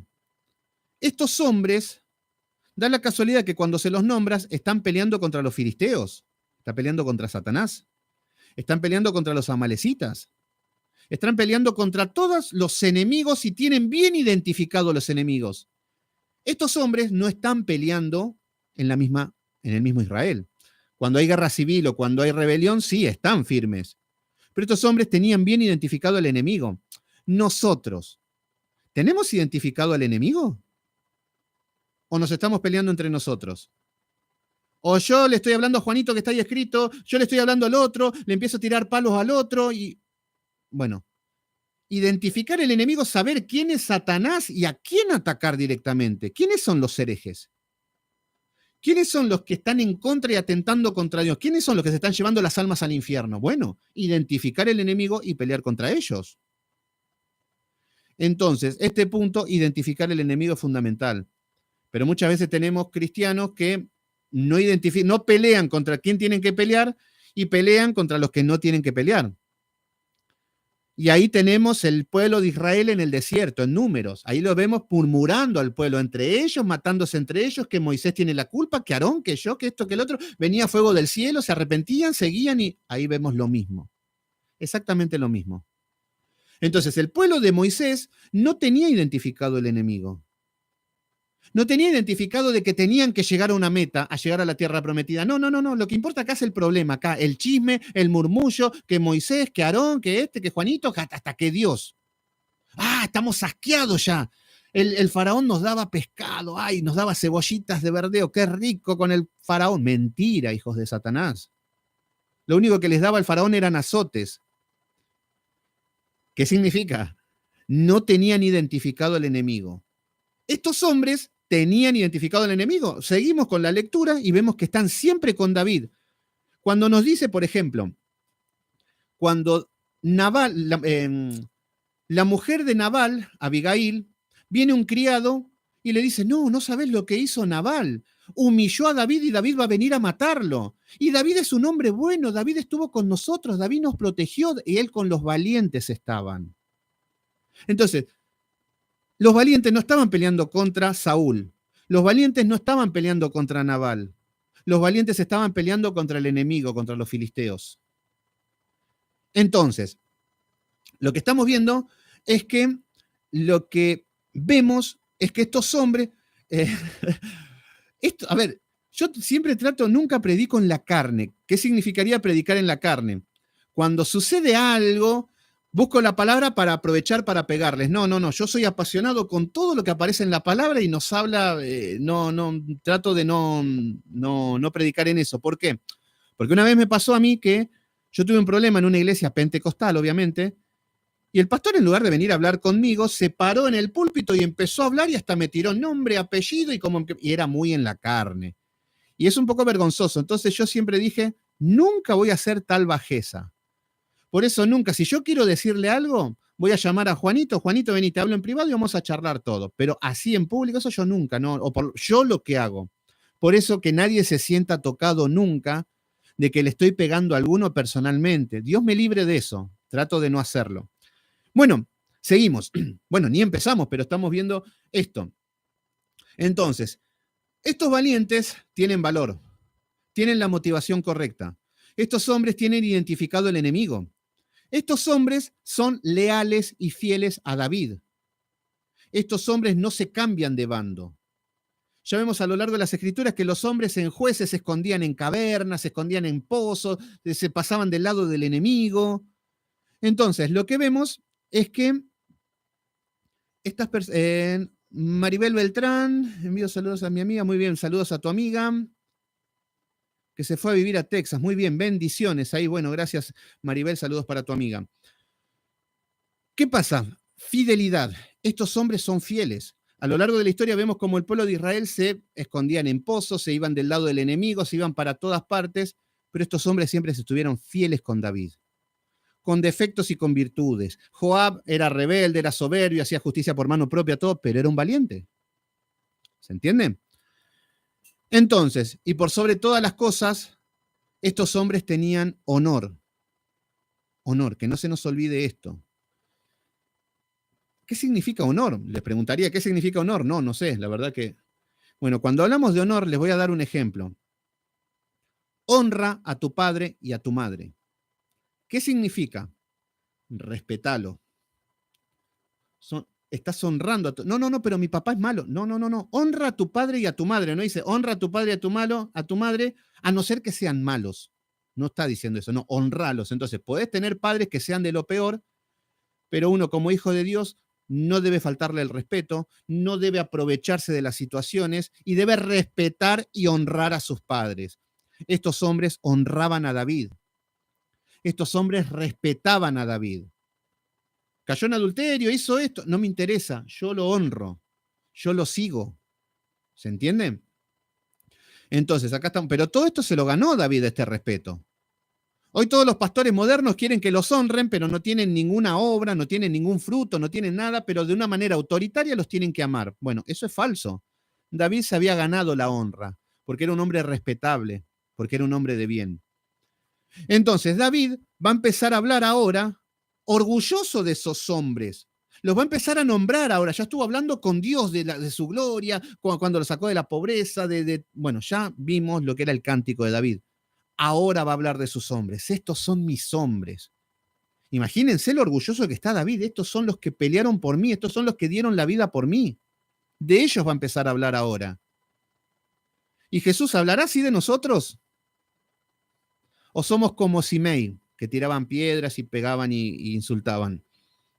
Bueno, entonces los hombres valientes que tuvo David, acá nos dice, José Besebet, el Tacmonita. Bueno, acá van a aparecer muchos nombres que para todos los que estén esperando un niño, que quieran ponerle nombres, les invito a que vean estos versículos y van a aparecer muchos nombres y le van a terminar poniendo Brian, porque hay muchos nombres que son muy difíciles de leer y el sentido de que son difíciles. Bueno, acá aparece José Besabet, Basebet, ahí está. El Tacmonita, principal de los capitanes. Este era Andino Esnita, que mató 800 hombres en una ocasión. 800 hombres en una ocasión. ¿Qué significa? Esto significa que está nombrando un hombre, con nombre y apellido. Vamos a decirle Charlie. Bueno, José. Este hombre nos dice que era un jefe principal, era un principal de los capitanes, y nos dice que mató 800 hombres en una ocasión. 800 hombres en una ocasión. Acá estamos viendo, y nos está diciendo en una ocasión. No está diciendo a lo largo de su historia, de su carrera, mató 800 hombres. No, no, no. En una ocasión te mató 800 hombres. Entonces vemos que era un hombre esforzado, que era un hombre valiente, que era un hombre preparado, que era un hombre capacitado, un hombre que tenía valor, un hombre que tenía motivación, un hombre que tenía identificado el enemigo, un hombre que tenía honor. Bueno, todos los atributos, todas las cualidades que tenía este hombre muestra un hombre capacitado. Vamos al año 2020. Vamos a matar 800 hombres. Bueno, ¿cómo hacemos? ¿Vamos a danzar hasta que los hombres se mueran del espíritu? Dale, dale, vamos a danzar porque cuando danzamos Dios se emociona y los va a matar a los 800. Gloria a Dios, aleluya. No, no, no, no, no, yo tengo otra cosa mejor. Vamos a hablarle en lenguas. Entonces le hablamos en lengua, los atamos y van a morir todos, van a quedar todos apilados ahí los 800. Así están muchos, ¿eh? Así que fíjense la lógica que estamos viendo, que nos habla las escrituras, con lo que está haciendo el sistema religioso. Después te viene otro delirante y te dice, no, no, yo tengo un pañuelito ungido y con los pañuelitos ungidos vamos a matar 800 hombres. Entonces, y después va a venir el princeso de los princesos, que va a venir en un carruaje, y te va a decir, no juzguéis. Entonces, ese te va a decir, no juzguemos. Y acá estamos viendo un hombre, que ahora vamos a ver el carácter de estos hombres, que mató 800 hombres en una ocasión. Insisto, el sistema religioso tampoco se pongan a leer tanto porque van a salir a matar gente, porque son tan literales en muchas cosas. Pero ¿qué significa esto? Que mató 800 hombres. Estos hombres nos habla de que un guerrero, un valiente, hoy en día es el que obedece a su rey y cumple las órdenes. En este momento, José, este hombre José Basebet, nos dice que en el tiempo en el que les tocó vivir, en el contexto en el que le tocó vivir, tenía que responder las órdenes del rey. Nosotros no estamos ajenos de esto, tenemos que responder las órdenes del rey. Las órdenes de ese momento era ir a pelear. Las órdenes de ese momento era ir a pelear contra el enemigo, porque si no el enemigo iba a entrar a atacar el pueblo de Israel y iban a matar a toda su familia y a todos. Entonces tenían que luchar. Hoy nosotros no estamos exentos de esto en lo espiritual. Lo mismo, tenemos un rey como lo tenía José. Tenemos mandatos, mandamientos como lo tiene este hombre. Tenemos un enemigo que es Satanás y tenemos que defender a nuestra familia, a nuestro pueblo. Tenemos una responsabilidad, pero para eso tenemos que tener capacidades. ¿Se entiende? Por eso el Espíritu Santo nos está preparando, nos está capacitando a base de palabra, a base de estudio, a base de esfuerzo, a base de sacrificio, y es muy larga la lista. Entonces, cuando nosotros estamos viendo que este hombre, Gabriel Arias, practicar eso no está bien, no sé qué cosa, no sé qué me decís porque nombré un montón de cosas, Gabriel. Lo que vemos es que este hombre mató 800 hombres. Esto significa que era un hombre esforzado, un hombre que defendía a su pueblo y defendía a su rey. Hoy nosotros, ¿estamos defendiendo a nuestro pueblo? ¿A nuestra iglesia? nosotros estamos defendiendo a nuestra familia. Este hombre, José Basebet, si no salía a la guerra, si no salía a pelear, los filisteos iban a robar todo lo que él tenía. Estos hombres iban a robarle, iban a saquear todo el reino, iban a llevar a sus mujeres, a sus niños, los iban a matar, los iban a llevar como esclavos y se iban a llevar todos los despojos. Esto es lo que este hombre estaba haciendo, luchando para que eso no suceda. Nosotros de la misma manera tenemos que luchar en lo espiritual, para que Satanás no haga lo que quiera. Entonces, ¿qué tenemos que hacer? Obedecer al rey a través de las escrituras. Entonces, nosotros tenemos que ser valientes, esfuérzate y sé valiente. ¿Qué significa? Caminar en santidad. Aparece una mujer que no es tuya, que te está coqueteando, sé valiente, déjala. Tenés un negocio ilícito, que te quieren venir a tentar y querés caer y querés tropezar, no lo hagas, esfuérzate, sé valiente. Eso es un valiente. Una persona que está luchando contra la tentación, que está luchando contra el pecado, que está luchando para caminar correctamente, que está luchando para hacer luz y sal en este mundo. Esos son los hombres valientes, que sirven, que predican el evangelio, que son ejemplo.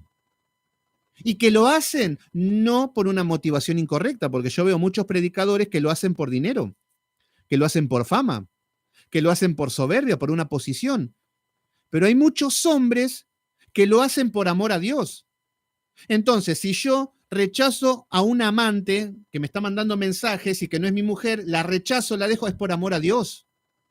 No para que el mundo, para jactarme delante del mundo que soy santo. Motivaciones correctas, por amor a Dios. Temor de Dios. Y volvemos a ese versículo que nos dice, ¿habrá un justo que gobierne entre los hombres, que gobierne en el temor de Dios? ¿Habrá uno que gobierne en el temor de Dios? Estos son los valientes. Los que gobiernan en el temor de Dios, temerosos de Dios, tienen los 10 mandamientos grabados a fuego.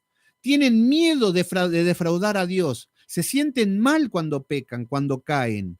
Estos son los valientes. Personas que sirven y esto es lo que quiero que vean. Estos hombres están sirviendo. El pueblo de Israel no sirve para nada. Y ahora lo vamos a seguir viendo con el pueblo de Israel no sirve para nada, no hace nada productivo, pero estos hombres están sirviendo. ¿Nosotros de qué lado estamos? ¿De los que no hacemos nada? Solamente criticamos, solamente hablamos de sueños. En Proverbios nos dice que el perezoso sueña, anhela, anhela y nada consigue. ¿Somos de esos que vivimos de sueños nada más? Oh, el Señor me va a una iglesia, va a un ministerio, me va a dar un avión privado, voy a salir por el mundo, voy a convertir a las personas, voy a cantar con mi guitarra, con mi voz se van a morir del espíritu. Bueno, ¿somos de esos delirantes? ¿O somos los que servimos? Servimos es ser útil en la sociedad en la que me tocó vivir. Útil en mi casa, con mis hijos, con mi familia. Útiles en mi entorno familiar, en mi entorno de mis amigos. Ser útiles. Ser luz. No hace falta andar cantando de una manera repetitiva el Salmo 23 o el Salmo 119 y hablar con versículos. De nada te sirve eso. ¿Cómo los vas a convertir? Va a ser con tus testimonios.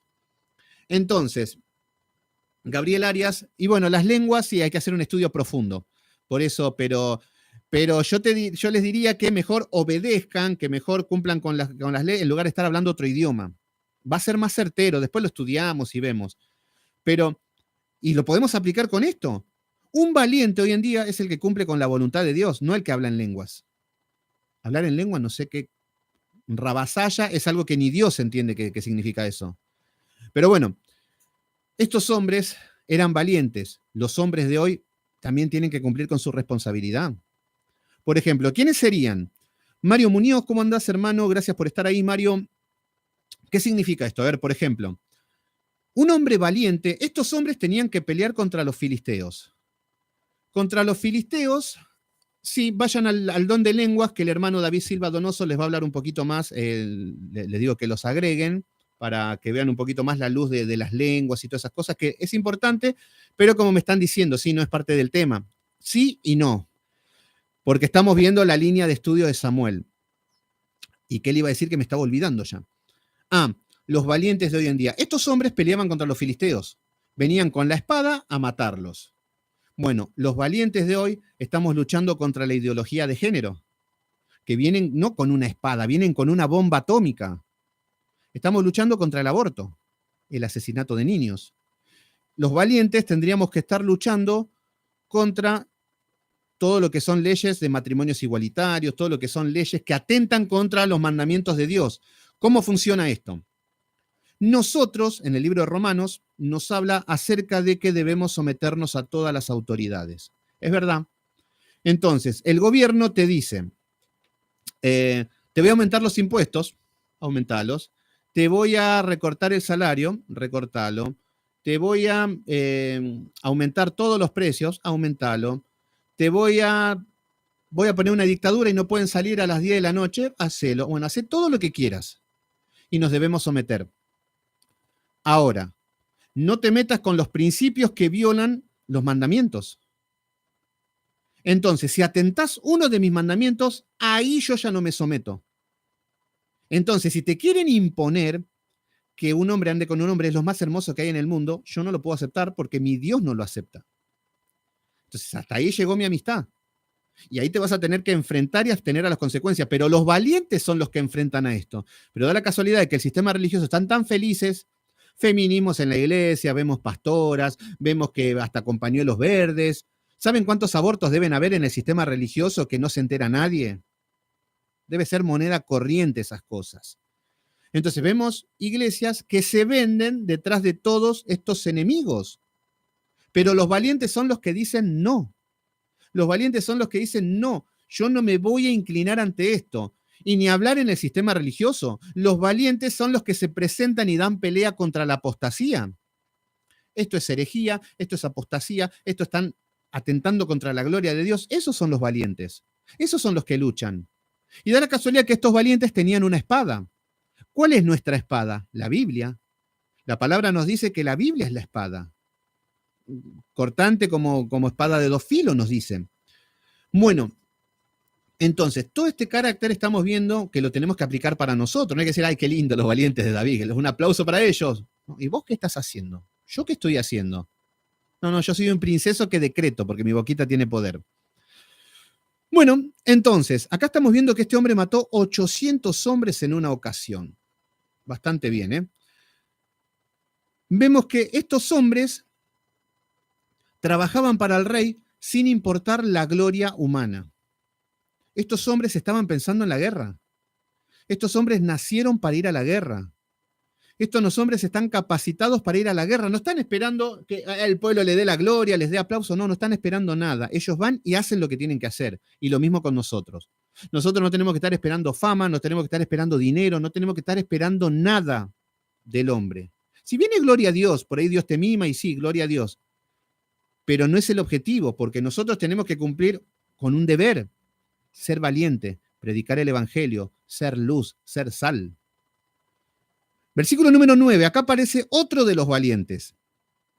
Todos estos son los endeudados, son todos los que estaban en el exilio, ¿se acuerdan? En la cueva de Adulán. Versículo número 9. Después de este, Eleazar, hijo de Dodó, Ahorita, uno de los tres valientes que estaban con David, fíjense que David tenía un núcleo de los tres valientes, así como el Señor Jesucristo tenía el núcleo de sus tres valientes. No digo tres valientes, los más acercados. ¿Quién era? Pedro, Juan y Jacobo, creo que eran, ¿no? Me corrigen cualquier cosa, pero creo que eran ellos los tres más cercanos a Jesucristo. Entonces acá aparece Eleazar, que es uno de los tres valientes que estaban con David. Cuando desafiaron a los filisteos, el filisteo significa el pecado. Significa ser enemigo de Dios. Entonces, desafiaron a los filisteos. Nosotros, ¿desafiamos al enemigo?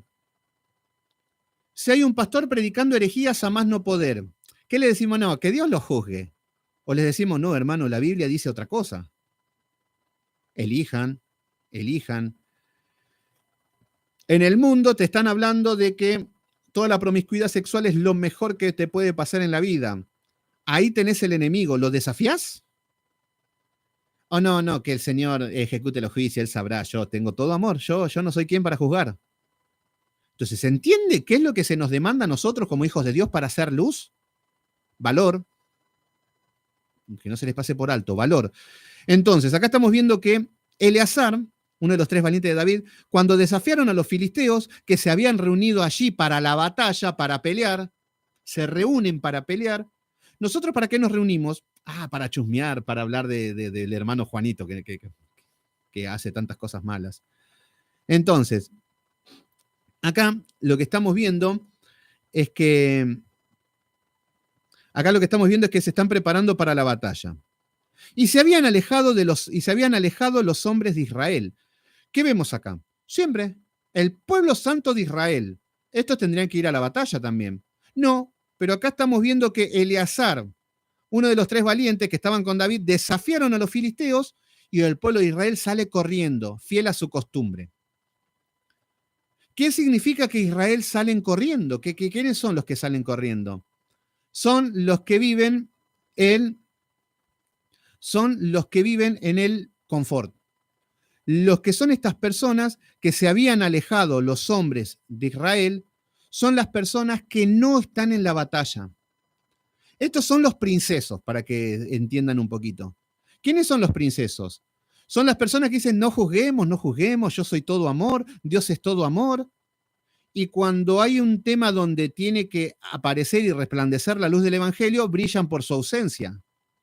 No hacen nada, no se puede esperar nada de ellos, no hacen nada bueno, no hacen nada productivo, es más, son una carga. Estos hombres eran una carga para Israel. Estos hombres, en lugar de ser luz, están siendo un estorbo para estos valientes. Entonces, acá estamos viendo que esto es lo que se llama el confort hoy en día. Los que se han alejado son los cobardes y estos son los primeros que se van al infierno. Entonces, lo que vemos es que estos hombres son los cobardes, son los princesos que no juzguemos, vivimos como queremos. Voy a la iglesia, pero tampoco soy un fanático. Tengo un amante, pero bueno, total, después de todo, somos todos pecadores. Trabajo 24 horas porque si no trabajo no como. Son esas personas que viven así, frías, tibias, con suerte. Pero eso sí, todos se van al cielo cuando allá se pase lista, eso es lo que te dicen todos.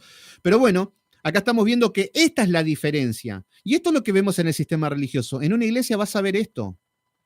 Por ejemplo, me encantaría ver, por ejemplo, en esas iglesias multitudinarias de Austin Olsen, de Cash Luna, de todo este tipo de gente, me gustaría ver que se jactan de que en un culto tienen 50.000 personas. ¡Oh, qué gloria a Dios! Me gustaría ver cuántos se habían alejado los hombres de Israel, cuántos son los cobardes. Y de los 50.000, yo te puedo decir que 50.000 son cobardes. ¿Por qué? Porque viven en un confort, porque viven en una mentira, porque viven conforme a los deseos de su corazón perverso. Esas son las personas que no sirven, esas son las personas que estorban.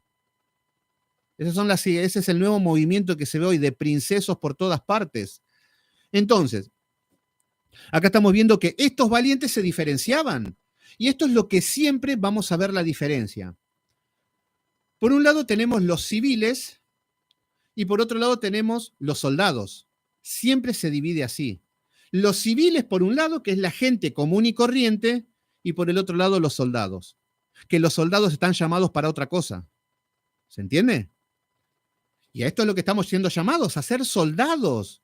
¿Por qué Pablo habla de una guerra espiritual, de ser soldados, compañero de milicia, soldados, que una guerra? Acá estamos viendo guerra, guerra, guerra, guerra. ¿Qué es lo que dice el hombre? En Cristo ya no hay más guerra, no hay más problema, todo amor, ya Dios, bueno, algo no entendieron. Entonces, por eso lo vamos a dividir entre civiles y entre soldados. Acá estamos viendo soldados, que son Eleazar en este caso.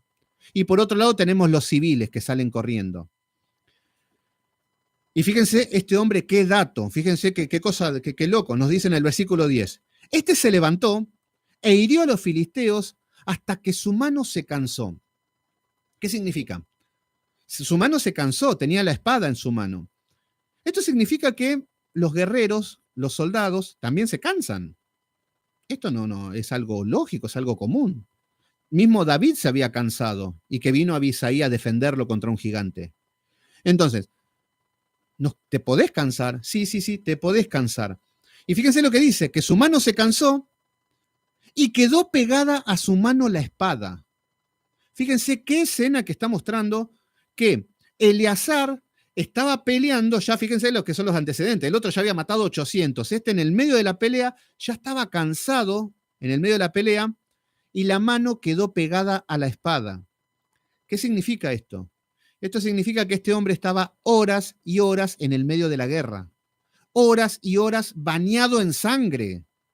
Muchos lo ponen como que, bueno, que David iba con la onda y mató a Goliat, como si fuera que es un cuento de hadas. No, eran guerras, eran guerras. En ese tiempo abrían a las personas al medio, se bañaban en sangre, y cuando pelean tanto tiempo con la espada llena de sangre y de tanta sangre, cuando la sangre comienza a coagular, se queda pegada a la espada. Y más allá de que estaba cansado, imagínense toda la mano contracturada, pegada a la espada, que no podía ni abrir la mano seguramente, pobre hombre. Pero esto lo que nos muestra es que aunque estaba cansado, este hombre no abandonó. Y acá nos está mostrando su mano pegada a la espada. ¿Qué es nuestra espada? Acá hay una espada, fíjense, acá tengo una espada. ¿Mi mano está pegada a la espada? ¿O la uso los domingos para ir a la iglesia 5 minutos? Acá lo que estamos viendo, y si no se cansaba, hubiese sido un extraterrestre o un ángel o algo sobrenatural. Pero eran hombres comunes y corrientes igual que nosotros. La diferencia es que eran esforzados y valientes y tenían un propósito. Entonces, acá estamos viendo que este hombre se le quedó la mano pegada a la espada. Qué lindo sería que nuestra mano se quede, que aunque nos cansemos, que nuestra mano esté pegada a la Biblia. Biblia, palabra, versículos, Biblia, palabra. Eso es estar preparado, capacitado para ir a la guerra. Entonces, cuando te aparece cualquier situación en común en tu vida, te aparece un hombre y te dice, no, porque nosotros venimos del mono, nosotros sacamos la espada, porque ya la tenemos pegada a la mano. ¿Se entiende? Ya hablamos Biblia, que la ley de esta palabra esté siempre en tu boca, siempre Biblia, siempre palabra. Aparece la apostasía, te viene un delirante de hacer sanidades, todo, saca la espada, Biblia. ¿Se entiende? Entonces, acá está diciendo que su mano se cansó y quedó pegada la mano a la espada. Aquel día dio Jehová una gran victoria, pero fíjense cómo Dios podría darle victorias a todos sin que hagan nada, con la ley del menor esfuerzo. Pero vemos que no es el carácter de Dios, utiliza el esfuerzo de los hombres. Entonces, acá está diciendo que aquel día Dios le dio una victoria, pero porque había hombres temerosos de Dios, porque había hombres valientes, esforzados. Ahora, Dios le dio la victoria. Gloria a Dios por los valientes. ¿Quiénes aparecen ahora? Fíjense. Y se volvió el pueblo en pos de tan solo para recoger el botín. ¿Qué es lo que vemos? Ahora el pueblo que había huido, el pueblo que salieron corriendo, ahora que Dios le había dado la victoria, volvió el pueblo en pos de él. Vuelven el pueblo detrás de Eleazar. Claro, pero no para festejar a Eleazar, no, para recoger el botín. Vengan, hermanos, que ya está la mesa servida. Amén, vamos a comer, vamos a comer. No hacen nada, no participan en nada, no sirven en nada, pero eso sí quieren todo de arriba. Yo voy a la iglesia, bueno, me voy a sentar, ese ventilador está muy fuerte, el micrófono no se escucha, este pastor se tendría que poner una camisa que pegue con la corbata, acá hace tanto frío, acá, el piso, tendríamos que hacer esto, la palabra, la verdad que no me llenó, al pastor le falta mucho, el hermano Juanito, la verdad que tiene que corregir tanto. Ese tipo de cristianos que van a la iglesia y quieren todo servido. El que está solamente en las buenas, solamente, o ustedes chicos vayan a orar, que yo estoy en el espíritu orando con ustedes. Yo estoy en mi casa mirando Netflix, pero en el espíritu estoy con ustedes. Entonces, esto son este tipo de personas. Fíjense que en el medio de la prueba, en el medio de la guerra, no están. ¿Qué significa esto? Cuando hay estudios, cuando hay palabra, cuando hay cultos, cuando hay que servir a Dios, no están. Brillan por su ausencia. Pero eso sí, cuando Dios le da la victoria, volvió todo el pueblo para recoger el botín. El botín eran las recompensas que tenían, que traían del pueblo enemigo. Esa era la ley de esa época. Ahora, cuando ya ganaron, fueron todos a recoger el botín. Muy feliz es el pueblo cobarde de Israel. Entonces, ¿nosotros pertenecemos a este tipo de pueblo o somos de los valientes de David? Cada uno elige, cada uno tiene que hacer un autoanálisis, ¿eh? Entonces, Acá vemos que, bueno, la mesa está servida, listo, vamos a recoger el botín. Y vamos a ver que por último vamos a ver que otro de los valientes. Sama. Acá aparece otro. Ya vimos a José, vimos a Eleazar y ahora vemos a Sama. Versículo número 11. Después de fue Sama, hijo de Age, Arriarita. Los filisteos se habían reunido en Lejí. Esto después vamos a ver qué pasó con este pueblo, que vamos a ver que hay algo medio catastrófico que pasa acá. Pero bueno, estaba acá en Leí y nos dice, donde había un pequeño terreno de lentejas. Acá estamos viendo que acá hay un terreno de lentejas y nos dice nuevamente, y el pueblo había huido delante de los filisteos. Fíjense cómo vemos de manera constante, pero eso sí, ustedes le preguntaban a este pueblo que estaba huyendo, ¿quiénes son? Pueblo escogido de Jehová, del pueblo santo de Israel. Somos los guerreros de Dios, claro, todo de Jehová. Yo soy circuncidado el 8º día, yo guardo la ley, yo guardo los mandamientos, bla, bla, bla, sí, todo bien. El pueblo había huido delante de los filisteos. Y hoy lo mismo, yo soy cristiano, yo nací de nuevo, yo hablo en lengua, yo hablo en chino, yo nací para ser pastor, yo soy apóstol, yo tengo visiones, yo todo, yo. Todo bonito. Pero bien que huyen de las batallas. Entonces, primero huyen con la pelea contra el pecado, ya está perdida. Pero acá estos hombres cobardes, que en Apocalipsis nos habla de que los cobardes son los primeros que se van al infierno, este pueblo había huido. Acá tenemos a los civiles por un lado. Los civiles son personas comunes y corrientes pero del otro lado nos dice, él entonces, acá está hablando de Sama, acá cambió la persona, Sama, él entonces se paró. Pero fíjense que este hombre se para solo, ¿eh? Este hombre se para, se fueron todos y queda él solo. Entonces, se paró en medio de aquel terreno y lo defendió. Y mató a los filisteos y Jehová le dio una gran victoria. ¿Qué vemos acá? Acá vemos para hacer más estudio y más recursos y más Biblia. Pero fíjense, este hombre Sama, imagínense la situación. Está en Lejí, o Leí, le digo, siempre pronuncio mal los nombres. Estaba en esta región. Había un terreno de lentejas. Fíjense que Satanás siempre es muy puntual, que cuando la cosecha ya está, venían a robar. Sean los filisteos, sean el pueblo enemigo que sean, siempre venían a robar las cosechas, cuando los frutos ya estaban listos. Este terreno de lentejas era lo que sustentaba a este pueblo. Bueno, el enemigo viene a robar, pero el pueblo sale corriendo, huye. ¿Qué es lo que hace Sama? Sama podría decir, y acá nos dice que estaba solo, no nos muestra que esté. Este hombre estaba solo y podría decir, bueno, vienen los filisteos, son 20 o son 800 contra uno solo, vamos a salir corriendo. Soldado que huye sirve para otra batalla, podría decir. Y nos vamos con todo el pueblo que tenemos que huir y entregarle esto a los filisteos. Pero Sama había algo que era diferente. Sama dice, no, pero yo no soy como ellos, ¿eh? Yo no soy del pueblo que van a salir corriendo. Yo nací para otra cosa. Yo estoy preparado para otra cosa. Yo soy un soldado, no soy un civil. ¿Se entiende la diferencia? Es una cuestión de naturaleza. Entonces lo que hace es se paró en el medio del campo de lenteja. Y da la casualidad que se para solo. Y fíjense cómo es el caminar del creyente. Generalmente es un camino de soledad. Vamos a ver el apóstol Pablo siempre en soledad, siempre preso, siempre solo. Pero aún así el Señor lo estaba usando, estaba siendo un guerrero en el contexto en el que le tocó vivir y vemos las bendiciones que nos ha dejado las escrituras de Pablo. El Señor Jesucristo, ¿cómo estuvo en la cruz? Solo. Entonces, vamos a ver siempre Elías en la cueva, ¿cómo estaba? Solo. José, vamos a ver siempre caminos de soledad. Por eso la soledad es algo que el Señor utiliza para formarnos. Pero este hombre se para solo. Y hoy también pasa esto en el sistema religioso. Y más si tenés sana doctrina. Si tenés sana doctrina, te vas a sentir solo. Te vas a sentir desplazado. Te vas a sentir un loco. Y decir, ¿pero qué? Hablan todos en lenguas menos yo. ¿Pero que están todos remolineando menos yo? Y el loco soy yo. Siempre te vas a sentir solo. Pero este hombre sabe que respondía al rey. Sabe que él tenía un llamado. Sabe que él tenía una responsabilidad. Que él tenía una obligación, que era defender al pueblo. Entonces Sama no dice, no, yo me voy corriendo para salvar mi vida. No, no, no, no, no.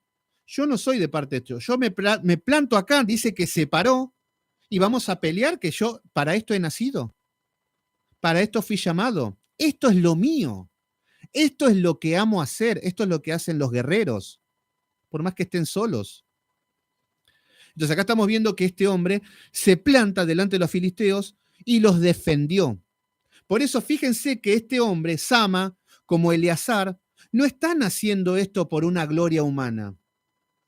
Mientras David estaba de fiesta con Betsabé, estos hombres estaban en la guerra, pero no lo hacían para que digan, no, no, ahora cuando llegamos la gente vamos a firmar autógrafos, yo voy a ser Joab, voy a ser el guerrero del mes, entonces vamos... No, no, no, no estaban pensando en estas cosas. Ellos cumplían con su deber, no, porque tenían la motivación correcta. La motivación correcta era hacer lo que debían, cumplir con su responsabilidad. Por eso, mis hermanos queridos, ¿de qué lado estamos? ¿O de qué lado nos estamos formando para estar? Porque puede ser que estemos en Babia, en ningún lado, pero bueno, es tiempo de que el Señor nos empiece a formar, empezar a pulir, empezar a estudiar, empezar a leer, empezar a poner en práctica y empezar a salir del ejército de los cobardes y empezar a pasar de a poquito al ejército de los valientes. ¿Se entiende? Y los valientes que sigan firmes como Sama, parado en el medio del campo, que estén solos, que se estén soportando los dardos, bomba atómica. Peleó contra todo un ejército este hombre. Entonces, pero nos dice que mató a los filisteos y Jehová es el que le dio la victoria. Por eso es Jehová el que nos da la victoria.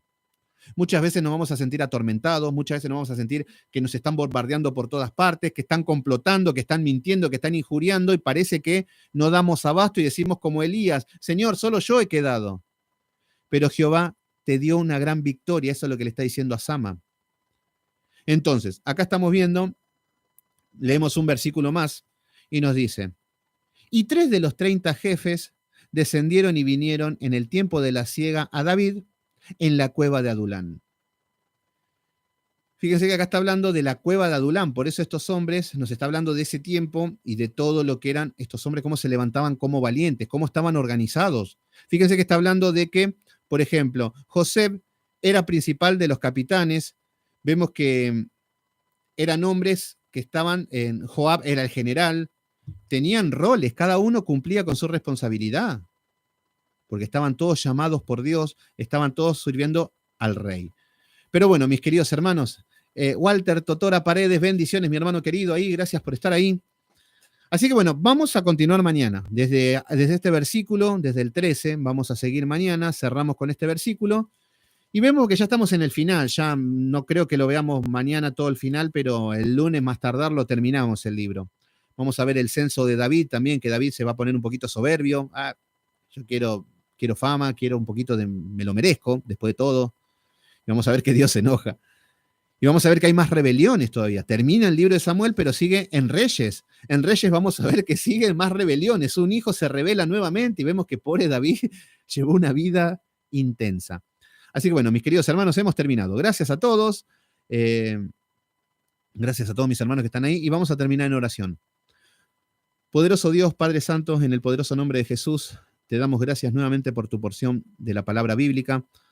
Padre Santo, te rogamos y te pedimos por hombres valientes, que en el medio de tanta oscuridad, que en el medio de tanta perversión, que en el medio de tanta apostasía, en el medio de tanta ceguera espiritual, Señor, nos encontramos como Sama, en el medio del campo de lentejas, oprimidos por todo el pueblo enemigo, Señor. Te pedimos, poderoso Dios, que levantes hombres como Sama, hombres como Abisaí, hombre como José, que levantes hombres como Eleazar, Señor. Hombres guerreros, Padre Santo, pero que te sirvan a ti, con las motivaciones correctas, Señor. Ayúdanos, Padre Santo, si no tenemos la motivación correcta, si lo que lo estamos haciendo por nuestra gloria, por nuestra honra, para nuestros deleites humanos, Señor. Ayúdanos, Señor, a detectar. Azota, si es posible, Señor, a tus hijos, aunque duela. Pero nosotros queremos hacer tu voluntad, Señor. No queremos ser del ejército cobarde que sale corriendo, Señor. Queremos ser del ejército, Padre Santo. Usa a tus hijos, capacita, prepáralos, perfecciónalos, Señor. Llénanos de tu espíritu cada vez más, Padre Santo, contra el pecado, contra la pereza, contra el confort, Señor. y que esté sensible tu palabra, Señor. Que nuestra conciencia esté sensible al pecado, Señor, y que podamos ser temerosos de ti, y que podamos gobernar con justicia en nuestra casa, en la familia, Señor, que podamos gobernar con justicia en la iglesia, Señor, y en la sociedad en que nos ha tocado vivir. Gracias, poderoso Dios, por este grupo de hermanos que se están esforzando, que están luchando, que están siendo valientes. Padre Santo, levántalos, ayúdalos, los que están caídos, Señor, y los hermanos que están en este momento en la cueva de Adulán, que están endeudados, que están afligidos, que están quebrantados, Señor, que puedan escuchar tu palabra, que puedan escuchar la sana doctrina, Señor, y que puedan ver en Cristo, Señor, como los afligidos de la cueva de Adulán, que puedan ver en Cristo esperanza, que puedan ver en Cristo que hay un por qué vivir, Señor, y que vuelvan a nacer, Señor, para que sean de tu remanente escogido. Utiliza a cada uno de mis hermanos, Señor, para este plan maravilloso que tienes tú, en ese plan de salvación, y en el poderoso nombre de Cristo Jesús te decimos, amén. Amén, gracias. Bueno, Walter Totora también ahí, Paredes, gracias por estar ahí. Cherry Blue, mi hermana ahí de México, gracias por estar ahí, Cherry.